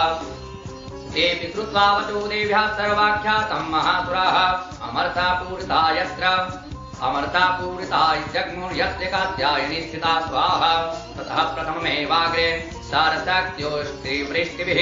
भवर्तु रुद्धतामर्ता तां देवीमवरारयः स्वाहा साधतान् प्रहितान् बाणान् चूलशक्ति परस्वधान् चिच्छेद लीलयात्माता धनुर्मुक्ते महेश्वरी स्वाहा तस्याकृतस्तथा काली शूलपातविदारितान् खड्वाङ्गपोतिथांश्चारिन् कुर्वती व्यश्चरत् सदा स्वाहा कमण्डलुजलाक्षेप हतवीर्यान् हतोच्चतः ब्रह्माणि चाक्रोक्षत्रुन् येन स्मधावती स्वाहा माहेश्वरी त्रिशूलेन तथा चक्रेण वैष्णवी दैत्यान् जघान कौमारी तथा सत्याधिकोपना स्वाहा इन्द्रीकुलितपातेन सततो दैत्यदानवाः पेतुर्विदारितः पृथिव्यां रुधिरौघप्रवर्तिनः स्वाहा कुण्डप्रहार विध्वस्ता दंशाग्रक्षतवक्षतः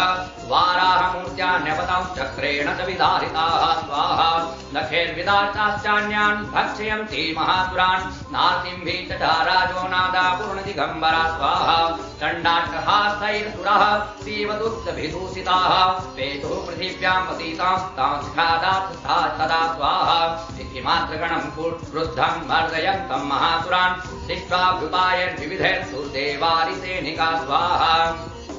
पलायन परान् दृष्ट्वा चेत्यान् मातृगणार्जितान् योद्धुमभ्याययो क्रुद्धो रक्तबीजो महासुरः स्वाहा रक्तबिन्दुर्यदा भूमौ पातास्यस्य शरीरतः समुत्पतति मेदिन्यां तत्प्रमाणस्तदासुरः स्वाहा युधेशगढापाणि विन्दशक्त्या महासुरः ततश्चेन्द्रिस्वभद्रेण रक्तबीजमताडयत् स्वाहा पुलिसेनाः तस्यासु बहुषु स्रावशोणितं समुत्तस्थुस्ततो योद्धास्तत्कृपास्तत्पराक्रमाः स्वाहा यावन्तः पतितास्तस्य शरीरात् रक्तबिन्दवः तावन्तः पुरुषा जातास्ततवीर्यबलविक्रमाः स्वाहा तेषापि युयुस्तत्र पुरुषा रक्तसम्भवाः समं मातिभिरत्युग्रस्तत्रपातातिभीषणं स्वाहा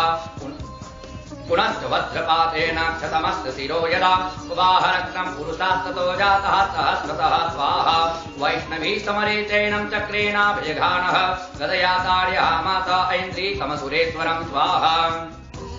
वैष्णवी चक्रभिन्नस्य रुधिरस्रावसम्भवैः सहस्रतो जगद्व्याप्तं तत्प्रमाणैः महासुरैः स्वाहा सत्याजगान कौमारी वाराही च तथासिना माहेश्वरी त्रिशूलेन रक्तबीजं महासुरं स्वाहा तथापि गदया देत्यः सर्वा एवाहनस्त्रिधक् मातृकोपसमाविष्टो रक्तबीजो महासुरः स्वाहा तस्याः तस्य बहुधा शक्तिशूलादिभिर्भुवि पपातयो वै रक्तौघैस्तेनासं सततो सुराः स्वाहा तैश्चासुरा सम्भूतैरसुरैः सकलं जगत् व्याप्तमासीत् ततो देवा भयमाजग्मरुत्तमं स्वाहा तान् विषण्णान् सुरान् दृष्ट्वा चण्डिका प्राह सत्वरा वाचकालिं चामुण्डे विस्तीर्णं वदनं कुरु स्वाहा मच्छस्त्रपात् सम्भूत भूतान् रक्तबिन्दुन्महापुरान् रक्तबिन्दोः प्रतिच्छत्रम् वक्रेणानेन वेगिना स्वाहा भक्षयन्ति चरणे तदुत्पन्नान् महासुरान् एवमे सक्षयम् दैत्यः क्षीणरक्तो गमिष्यति स्वाहा भक्ष्यमानाप्तया चोग्रा नाचोत्पत्स्यन्ति चापरे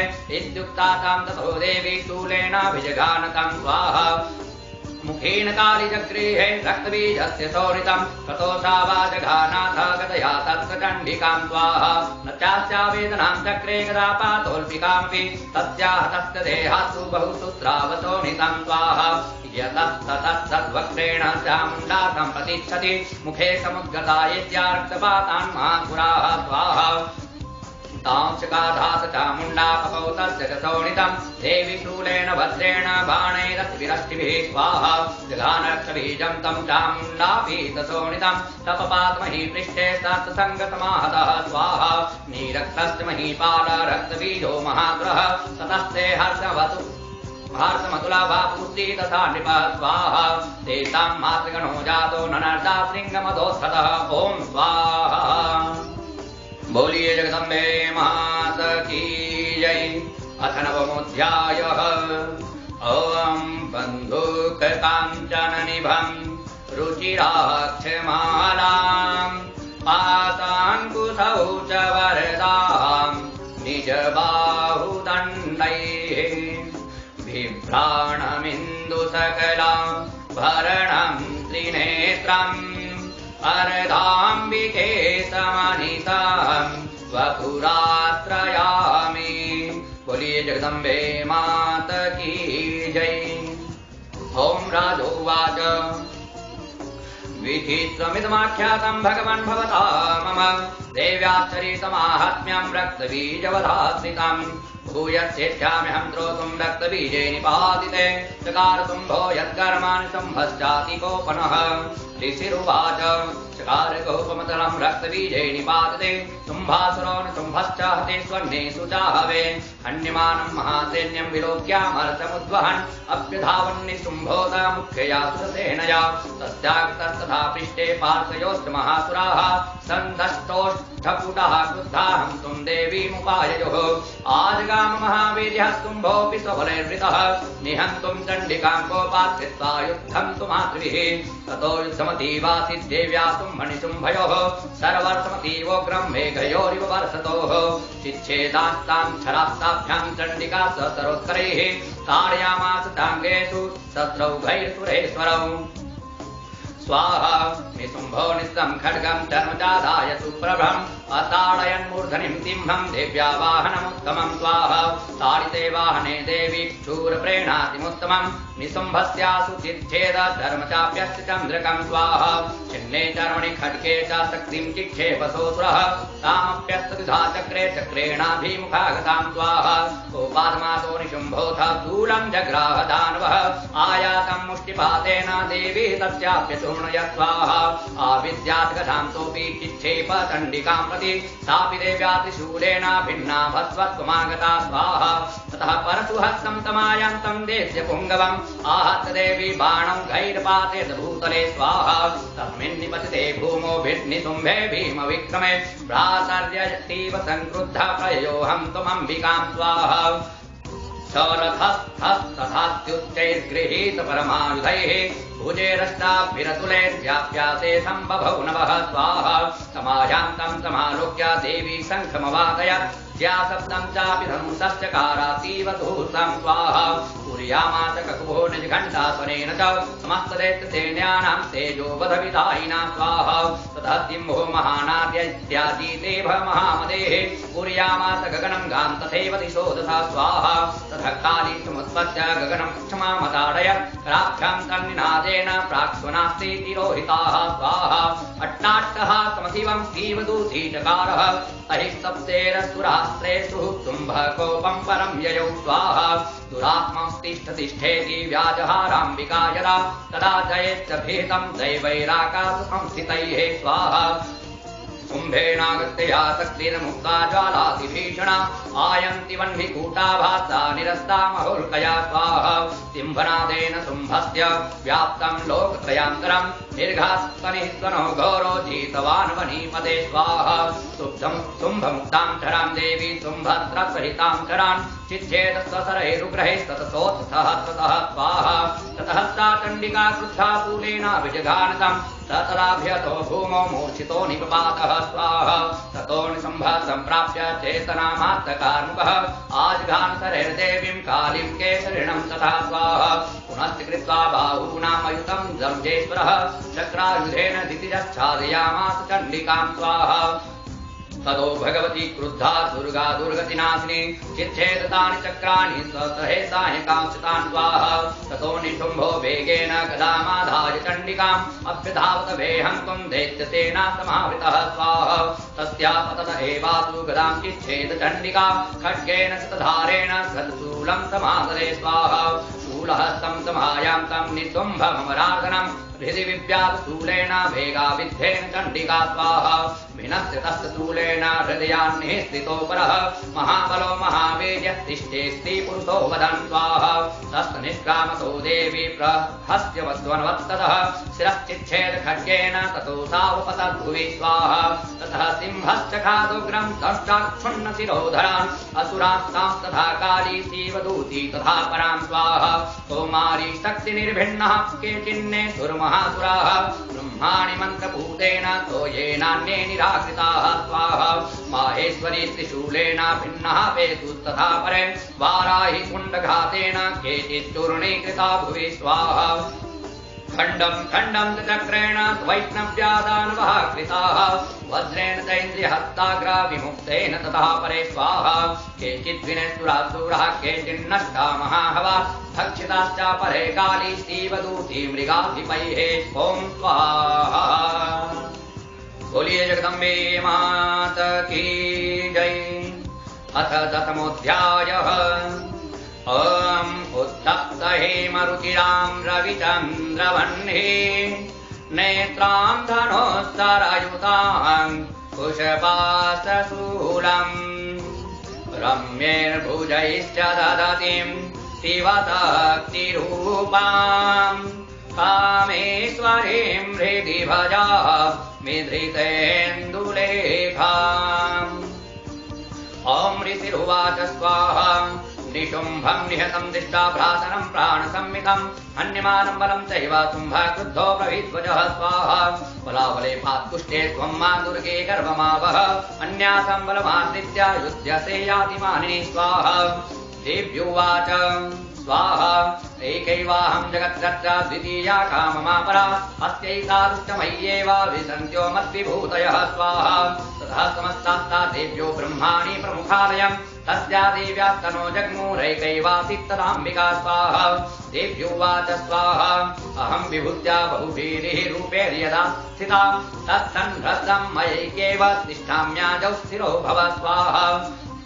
ऋषिरुवाच स्वाहा ततः प्रवव्रीते युद्धं देव्याः शुम्भस्य चोभयोः पश्यतां सर्वदेवानामसुराणां च दारुणं स्वाहा। सर्वर्तैः स्थितैः शस्त्रैस्तथास्त्रैश्चैव दारुणैः तयोर्युद्धमभूद्भूयः सर्वलोकभयङ्करं स्वाहा। दिव्यान्यस्त्राणि सततो मुमुचेयान्यथाम्बिका पवञ्जतानि देशेन्द्रस्तत्प्रतिघातकर्षिभिः स्वाहा। मुक्तानि तेन शास्त्राणि दिव्यानि परमेश्वरि पवञ्ज लीलयैवोग्राहङ्कारोच्चारणादिभिः स्वाहा। तथा सरस्वतीर्देवी माच्छादयतसोऽसुरः सापि तत्सुपिता देवी धनुश्चिच्छेदचेषुभिः स्वाहा। छिन्ने धनुषि दैत्येन्द्रस्तथा शक्तिमथा तदे चिच्छेद देवी चक्रेण तामप्यस्य करे स्थितां स्वाहा। तथा खड्गमुपादाय सतचन्द्रं च भानुमत् अभ्युधावत् सदा देवीं दैत्यानामाधिपेश्वरः स्वाहा।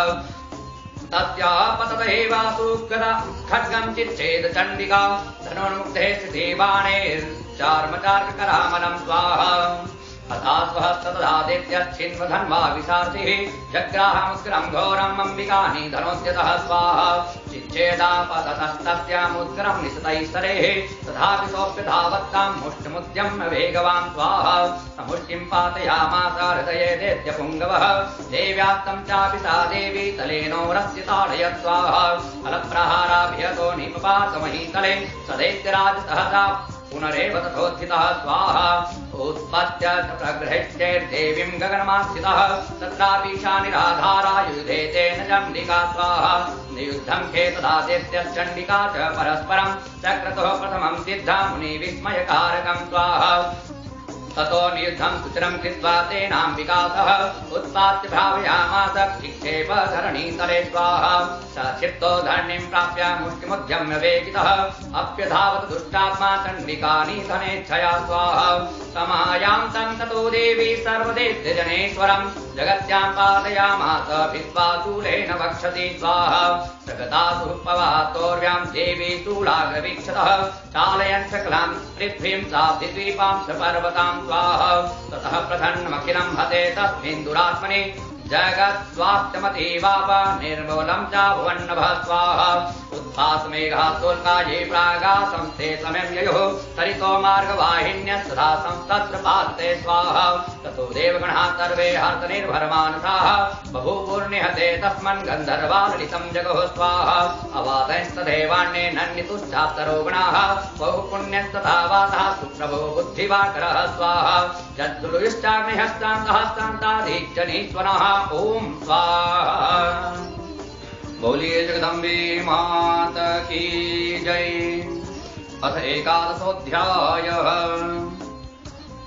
ओम बालरविद्युतिमेन्दुकिरीटां तुङ्गकुचां नयनाश्रययुक्तां मेरमुखीं वरदाङ्कुशपाशाभीतिकरां प्रभजे भुवनेशीम् ओम ऋषिरुवाच स्वाहा। देव्याहति तत्र महासुरेन्द्रेन्द्रासुरावह्निपुरोगमास्तां कात्यायनीं तुष्टवृष्टिरावाद्विकासिवक्त्राब्ज विकासितातः स्वाहा। देवी प्रपन्नार्ति हरे प्रसीद प्रसीद मातर्जगतोऽखिलस्य प्रसीद विश्वेश्वरि पाहि विश्वं त्वमीश्वरी देवी चराचरस्य स्वाहा। आधारभूता जगतस्त्वमेका महेश्वरूपेण स्थितासि अपान्तुरोपस्थितया तदाप्यायति कृष्णमलङ्गवीर्ये स्वाहा। त्वं वैष्णवी शक्तिरनन्तवीर्या विश्वस्य बीजं परमासि माया सम्मोहितं देवि समस्तमेतत्त्वं वै प्रसन्ना भुवि मुक्तिहेतुः स्वाहा। विद्याः समस्तास्तव देवि भेदाः श्रियः समस्ता सकला जगत्सु त्वयैकया पूरितमं वयैतत्काते स्त्रीतव्यपरापरोक्तिः स्वाहा। सर्वभूता यदा देवी स्वर्गमुक्तिप्रदायिनी त्वं स्तुतास्तुतैका वा भवन्तु परमोक्तयः स्वाहा। सर्वस्य बुद्धिरूपेण जनस्य हृदि संस्थिते स्वर्गापवर्गधे देवी नारायणी नमोऽस्तुते स्वाहा। कलाकाष्ठादिरूपेण परिणामप्रदायिने विश्वस्योपरतो शक्ते नारायणी नमोऽस्तुते स्वाहा। सर्वमङ्गलमाङ्गल्ये शिवे सर्वार्थसाधिके शरण्ये त्र्यम्बके गौरी नारायणी नमोऽस्तुते स्वाहा।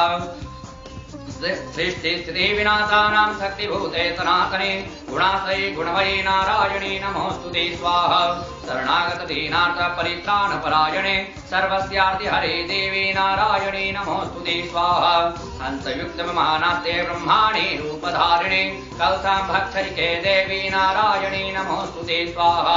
त्रिशूलचन्द्राहिधरे महावृषभवाहिने माहेश्वरी स्वरूपेण नारायणी नमोऽस्तुते स्वाहा। मयूरकुक्कुटभृते महाशक्तिधरे नघे कौमारी रूपसंस्थाने नारायणी नमोऽस्तुते स्वाहा। शङ्खचक्रगदासारं गृहीत परमायुधे प्रसीद वैष्णवी रूपे नारायणी नमोऽस्तुते स्वाहा। गृहीतोग्रमहाचक्रे दष्टोत्र तव शुन्धिरे वाराहरूपिणी शिवे नारायणी नमोऽस्तुते स्वाहा। नृसिंहरूपेणोग्रेण हन्त्वं दैत्यान् कृतोद्यमे त्रैलोक्यत्राणसहिते नारायणी नमोऽस्तुते स्वाहा।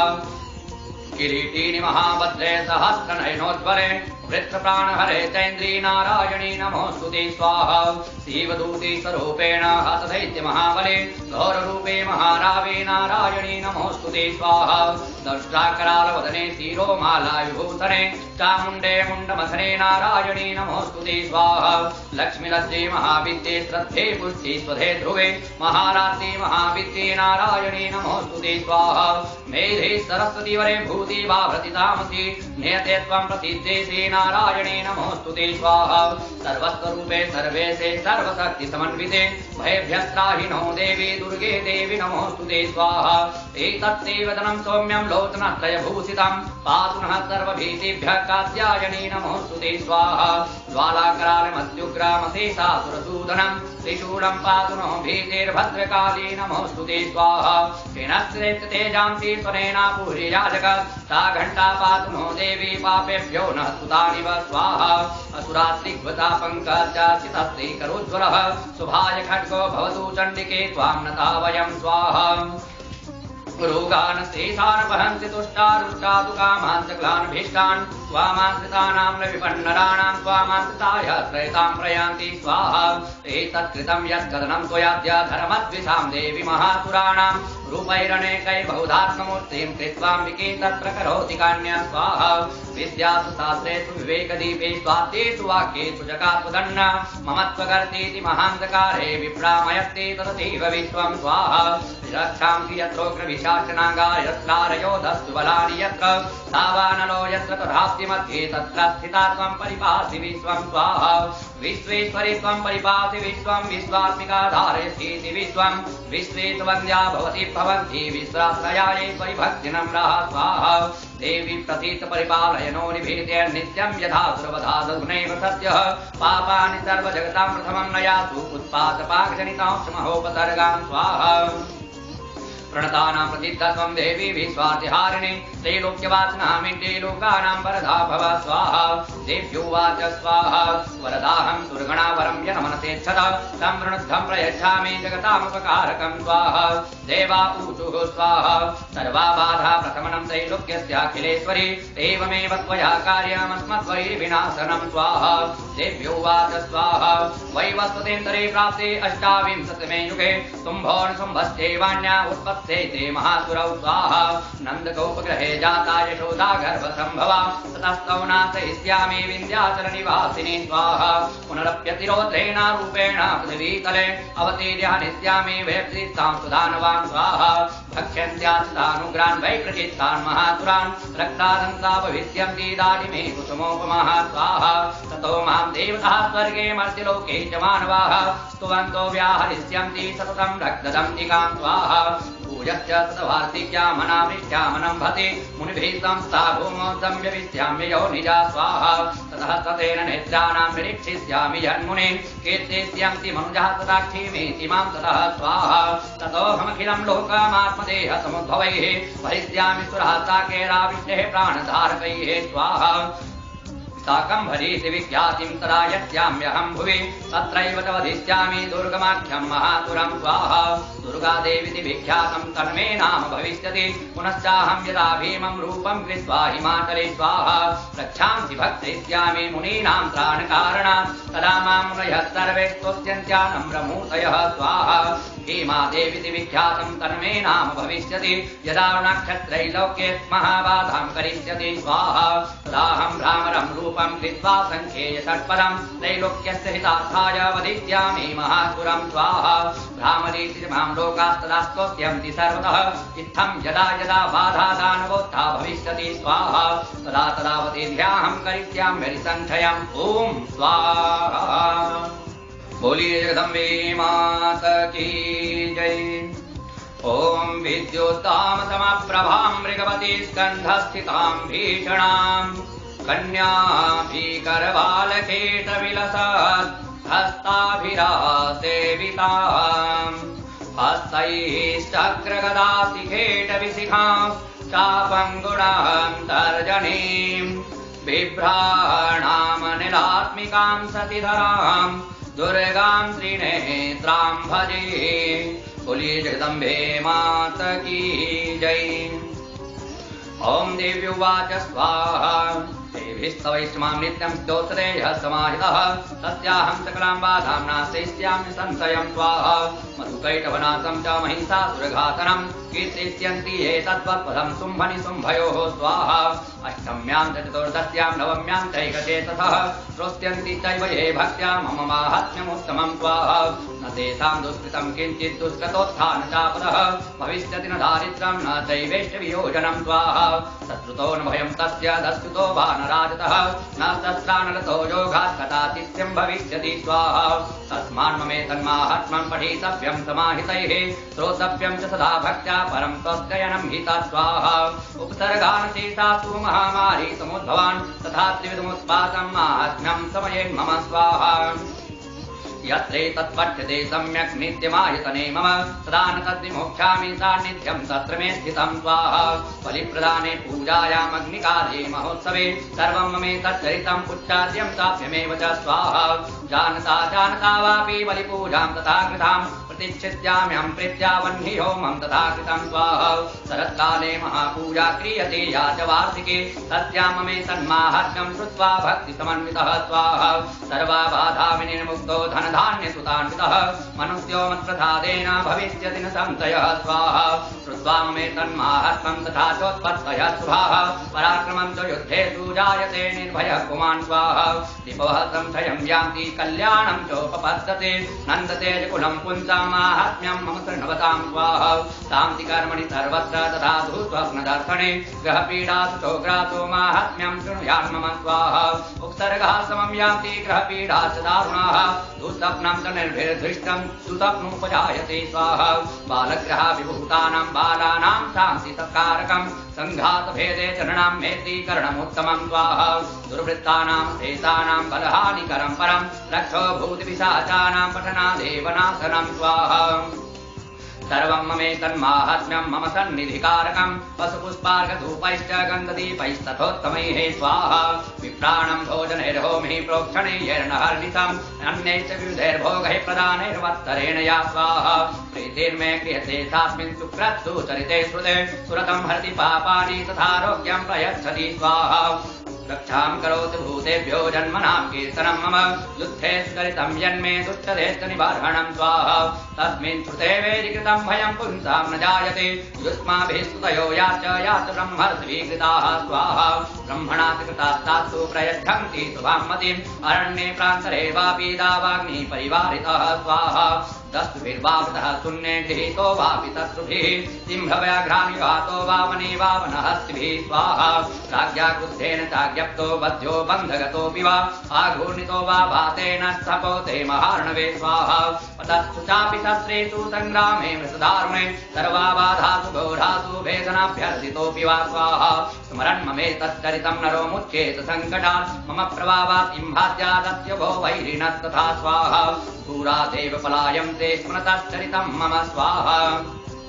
ऋषिरुवाच स्वाहा इत्युक्त्वा सा भगवती चण्डिका चण्डविक्रमा स्वाहा पश्यतामेव देवानां तत्रैवान्तरधीयत तेऽपि देवा निरातङ्कः स्वाधिकारान् यथा पुरा स्वाहा यज्ञभागभुजः सर्वे चक्रोर्विनिहतारयः दैत्याश्च देव्या निहते तुम्भे देवरूपौ युधि स्वाहा जगद्विध्वंसिनी तस्मिन् महोग्रे स्थूलविक्रमे निशुम्भे च महावीर्ये सह पातालमाययोः स्वाहा एवं भगवती देवी सा नित्यापि पुनः पुनः सम्भूय कुरुते भूपा जगतः परिपालनं स्वाहा तैतन्मोह्यते विश्वं दैव विश्वं प्रसूयते सा याचिता च विज्ञानं तुष्टा रिद्धिं प्रयच्छति स्वाहा व्याप्तं तैतत्सकलं ब्रह्माण्डं मनुजेश्वर महाकाल्या महाकाली महामारी स्वरूपया स्वाहा सैव काले महामारी सैव सृष्टिर्भवत्यज स्थितिं करोतु भूतानां सैव काले सनातनी स्वाहा बहुकालेन नाम सैवा लक्ष्मीर्वृद्धि प्रदाग्रहे सैवाभावे तथा लक्ष्मीर्विनाशायोपजायते स्वाहा स्तुता सम्पूजिता पुष्पैर्धूपगन्धादिभिस्तथा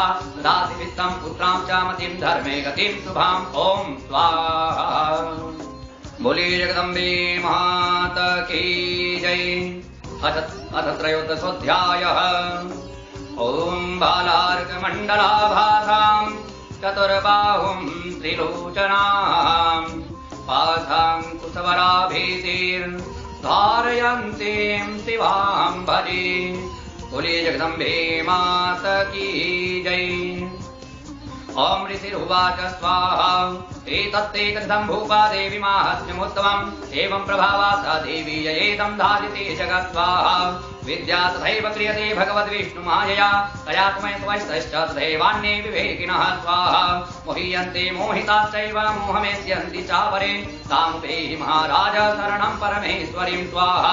आराधिता सैवनणां भोगस्वर्गापवर्गदा स्वाहा मार्कण्डेय उवाच स्वाहा इति तस्य वचः श्रुत्वा श्रुतः स नराधिपः स्वाहा प्रणिपत्य महाभागा तां रीतिं संसितव्रतं निर्विण्णोति ममत्वेन राज्यापहरणेन च स्वाहा जगाम सत्यस्तपते स च वैद्यो महामुने तं दर्शनार्थमम्बाया नदीपूलिन संस्थितः स्वाहा स च वैद्यस्तपस्देवे देवी सुप्तं परं जपं तौ तस्मिन् पूलिने देव्या कृत्वा मूर्तिं महिमयीं स्वाहा अर्णाचक्रतुस्तस्याः पुष्पधूपाग्नितर्पणैः निराहारो यथाहारो तन्मनस्कौ समाहितौ स्वाहा ददतुस्तौ बलिं चैव निजगात्रात्रिगुच्छितम् एवं समाराधयतो श्रीर्भिर्व्यर्थ्यतात्मनो स्वाहा परितुष्टा जगद्धात्री प्रत्यक्षं प्राह चण्डिका स्वाहा देव्युवाच स्वाहा यत्राध्यते त्वया भूप त्वया च कुलनन्दन मत्तस्तत्प्राप्यतां सर्वं परितुष्टा ददामि तत्स्वाहा मार्कण्डेय उवाच स्वाहा ततो बभ्रे निपोजात् राज्यमविभ्रान्तन्यजन्मनि अत्रैव च निजं राज्यं हतशत्रुं बलं बलात् स्वाहा सोऽपि वेश्यस्ततो ज्ञानं बभ्रे निर्भिण्णमानसः ममेत्यहमिति प्राज्ञः सङ्गविच्युतिकारकं स्वाहा देव्युवाच स्वाहा स्वल्पेरहो पिण्डपते त्वं राज्यं प्राप्स्यति भवान् स्वाहा हत्वारि पुनः स्खलितं तव तत्र भविष्यति स्वाहा मृतश्च भूयः सम्प्राप्य जन्मदेवादिवस्वतः स्वाहा तावरणीको नाम मनुर्भवान् भुवि भविष्यति स्वाहा वैष्णवर्यस्तया व्यश्च वरोत्मत्तोऽभिवाञ्छितः स्वाहा तं प्रयच्छामि संसिद्ध्यै तव ज्ञानं भविष्यति स्वाहा मार्कण्डेय उवाच स्वाहा इति दत्त्वा तयोर्देवी यथाभिलषितं वरं स्वाहा भूवान्तर्हिता सद्यो भक्त्या ताभ्यामभीष्टुता एवं देव्या वरं लब्धा सूर्धः क्षत्रियर्षभः स्वाहा सूर्यात् जन्म समासाद्य सावर्णेर्भविता मनुः स्वाहा एवं देव्या वरं लब्ध्वा सूर्धः क्षत्रियर्षभः सूर्यात् जन्म समासाद्य सावर्णेर्भविता मनुः क्लीं ॐ स्वाहा के मात की जय पथनवारण विधिः ॐ श्री गणपतिर्जयति ॐ अस्ति नवार्णमन्त्रस्य ब्रह्म विष्णु रुद्रादितयः गायत्री श्रीमन्तो भच्छन्दान्ति श्री महाकाली महालक्ष्मी महासरस्वत्यो देवता ऐं बीजं ह्रीं शक्तिः क्लीं कीलकं श्री महाकाली महालक्ष्मी महासरस्वती प्रीत्यर्थे न्यासी हवने जपे च विनियोगः ऋत्यादिन्यासः ॐ ब्रह्म विष्णु रुद्रेभ्यो नमः सरिति गायत्री श्रीमन्तो छन्दोभ्यो नमः मुखे महाकाली महालक्ष्मी महासरस्वती देवताभ्यो नमः हरिति ऐं बीजाय नमः गुह्ये ह्रीं शक्तये नमः पादयोः क्लीं कीलकाय नमः नाभौ ॐ ऐं ह्रीं क्लीं चामुण्डायै विद्ये करण्यासः ॐ ऐं अङ्गुष्ठाभ्यां नमः ॐ ह्रीं तर्जनीभ्यां नमः ॐ क्लीं मध्यमाभ्यां नमः ॐ चामुण्डायै अनामिकाभ्यां नमः ॐ विच्चे कनिष्ठिकाभ्यां नमः ॐ ऐं ह्रीं क्लीं चामुण्डायै विच्चे करतरकरपृष्ठाभ्यां नमः हृदयादिन्यासः ॐ ऐं हृदयाय नमः ॐ ह्रीं शिरसे स्वाहा ॐ क्लीं शिखायै वसाट् ॐ चामुण्डायै कवचाय ॐ विच्चे नेत्रस्याय वौसाट् ॐ ऐं ह्रीं क्लीं चामुण्डायै विच्चे अस्त्राय भट् अक्षरन्यासः ॐ ऐं नमः शिखायां ॐ ह्रीं नमः दक्षिणनेत्रे ॐ क्लीं नमः वामनेत्रे ॐ चां नमः दक्षिणकर्णे ॐ ॐ नमः वामकर्णे ॐ नां नमः दक्षिणनासापुटे ॐ यें नमः वामनासापुटे ॐ वीं नमः मुखे ॐ चें नमः गुह्ये नवार्णं मन्त्रजपपूर्वकम् अष्टवारं व्यापकं कुर्यात् दिङ्गन्यासः ॐ ऐं प्राच्यै नमः ॐ ऐं आग्नेयै नमः ॐ ह्रीं दक्षिणायै नमः ॐ ह्रीं नैऋत्यै नमः ॐ क्लीं प्रतीच्यै नमः ॐ क्लीं वायव्यै नमः ॐ चामुण्डायै उदिच्यै नमः ॐ चामुण्डायै ईशान्यै नमः ॐ ऐं ह्रीं क्लीं चामुण्डायै विच्चे ऊर्ध्वायै नमः ॐ ऐं ह्रीं क्लीं चामुण्डायै विच्चे भूम्यै नमः ॐ खड्गं चक्रगदे सुचापपरिघां शूलं भुजुण्डीं शिरः शङ्खं सन्दधतीं करैत्रिनयनां सर्वाङ्गभूतावृतां नीलास्मद्युतिमाद्यपाददशकां देवे महाकालिकां यामस्तौ सपिते हरौ कमलजो हन्तुं मधुं कैटभम् अक्षस्रक्परतुङ्गदे सुकुलितं पदमं धनुष्कुण्डिकां दण्डं शक्तिमतीं च धर्मजलजं घण्टां सुराभाजनं शूलं पातु सुदर्शने च दधतीं हस्तैः प्रसन्नाननां सेवे सैरिभमर्दिनीमिह महा लक्ष्मीं सरोजस्थितां घण्टाशूलहलानि शङ्खमुसले चक्रम् धनुसायकम् हस्ताब्जैर्दधतीम् घनाम् कविलसत् शीताम् सुतुल्यप्रभाम् गौरी देहसमुद्भवांसि जगताम् आधारभूताम् महा पूर्वामत्र सरस्वतीमनुभजे तुम्भादिदैत्यार्दिनीम् ओम ऐं भीमक्षमालिकायै नमः ओम महामाले महामाये सर्वशक्ति स्वरूपिणे चतुर्वर्गस्त्वन्यस्तस्मान् मे सिद्धिदा भव ओम अविघ्नं कुरु माले त्वं गृह्णामि दक्षिणे करे जपकाले तु सिद्ध्यार्थं प्रसीद मम सिद्धये ओम अक्षमालाधिपतये सुसिद्धिं देहि देहि सर्वमन्त्रात् साधने साधय साधय सर्वसिद्धिं परिकल्पय मे स्वाहा ओम ह्रीं सिद्ध्यै नमः नवार्णं मन्त्र जप अष्टोत्तरशतवारं कुर्यात् ओम गुह्याति गुह्यगोप्ति संग्रहाणास्मत्कृतं जपं सिद्धिर्भवतु मे देवी त्वत्प्रसादान् महेश्वरी करण्यासः ओम ह्रीं अंगुष्ठाभ्यां नमः ओम जं तर्जनीभ्यां नमः ओम डिं मध्यमाभ्यां नमः ओम काम अनामिकाभ्यां नमः ओम ऐं त्रिष्ठिकाभ्यां नमः ओम ह्रीं चण्डिकायै करतलकरपृष्ठाभ्यां नमः हृदयादिन्यासः ओम खड्गिनी शूलिनी घोरागदिनी चक्रिणी तथा शङ्खिनी चापिनी बाणामुकुण्डी परिघायुधाहृदयाय नमः ओम शूलेन पाहि नो देवी पाहि खड्गेन चाम्बिके घण्टास्त्रेण पाहि चापद्यानि स्वनेन च स्थिस्ते स्वाहा ओम प्राच्यां रक्षप्रतिच्चां च चण्डिके रक्ष दक्षिणे ब्राह्मणेनात्मशूलस्य उत्तरस्यां तथेश्वरी शिखायैव षट् ओम सौम्यानि यानि रूपाणि त्रैलोक्ये विचरन्ति ते यानि चात्यर्थघोराणि ते रक्षास्मास्तथा भुवं कवचाय ओम खड्गशूलगदादीनि यानि चास्त्राणि तेऽम्बिके करपल्लवसङ्गीनि तैरस्मान् रक्ष सर्वतः नेतस्याय षट् ओम सर्वस्वरूपे सर्वेशे सर्वशक्ति समन्विते भयभ्यस्त्राहि नो देवी दुर्गे देवी नमोस्तुते ओमस्त्राय फट् ध्यानम् ओम विद्योत्तामतमप्रभां मृगवती स्कन्धस्थितां भीषणाम् कन्याभिकरबालखेटविलसद्धस्ताभिधासेविताम् हस्तैश्चक्रगदाशिखेटविशिखां चापं गुणां तर्जनीम् बिभ्राणामनलात्मिकां सतिधरां दुर्गां त्रिनेत्रां भजे बोलिए जगदम्बे माता की जय। अनेन पूर्वोत्तरनवार्णपूर्वकं चण्डीपाठेन हवनकर्मणा श्रीजगदम्बार्पणमस्तु।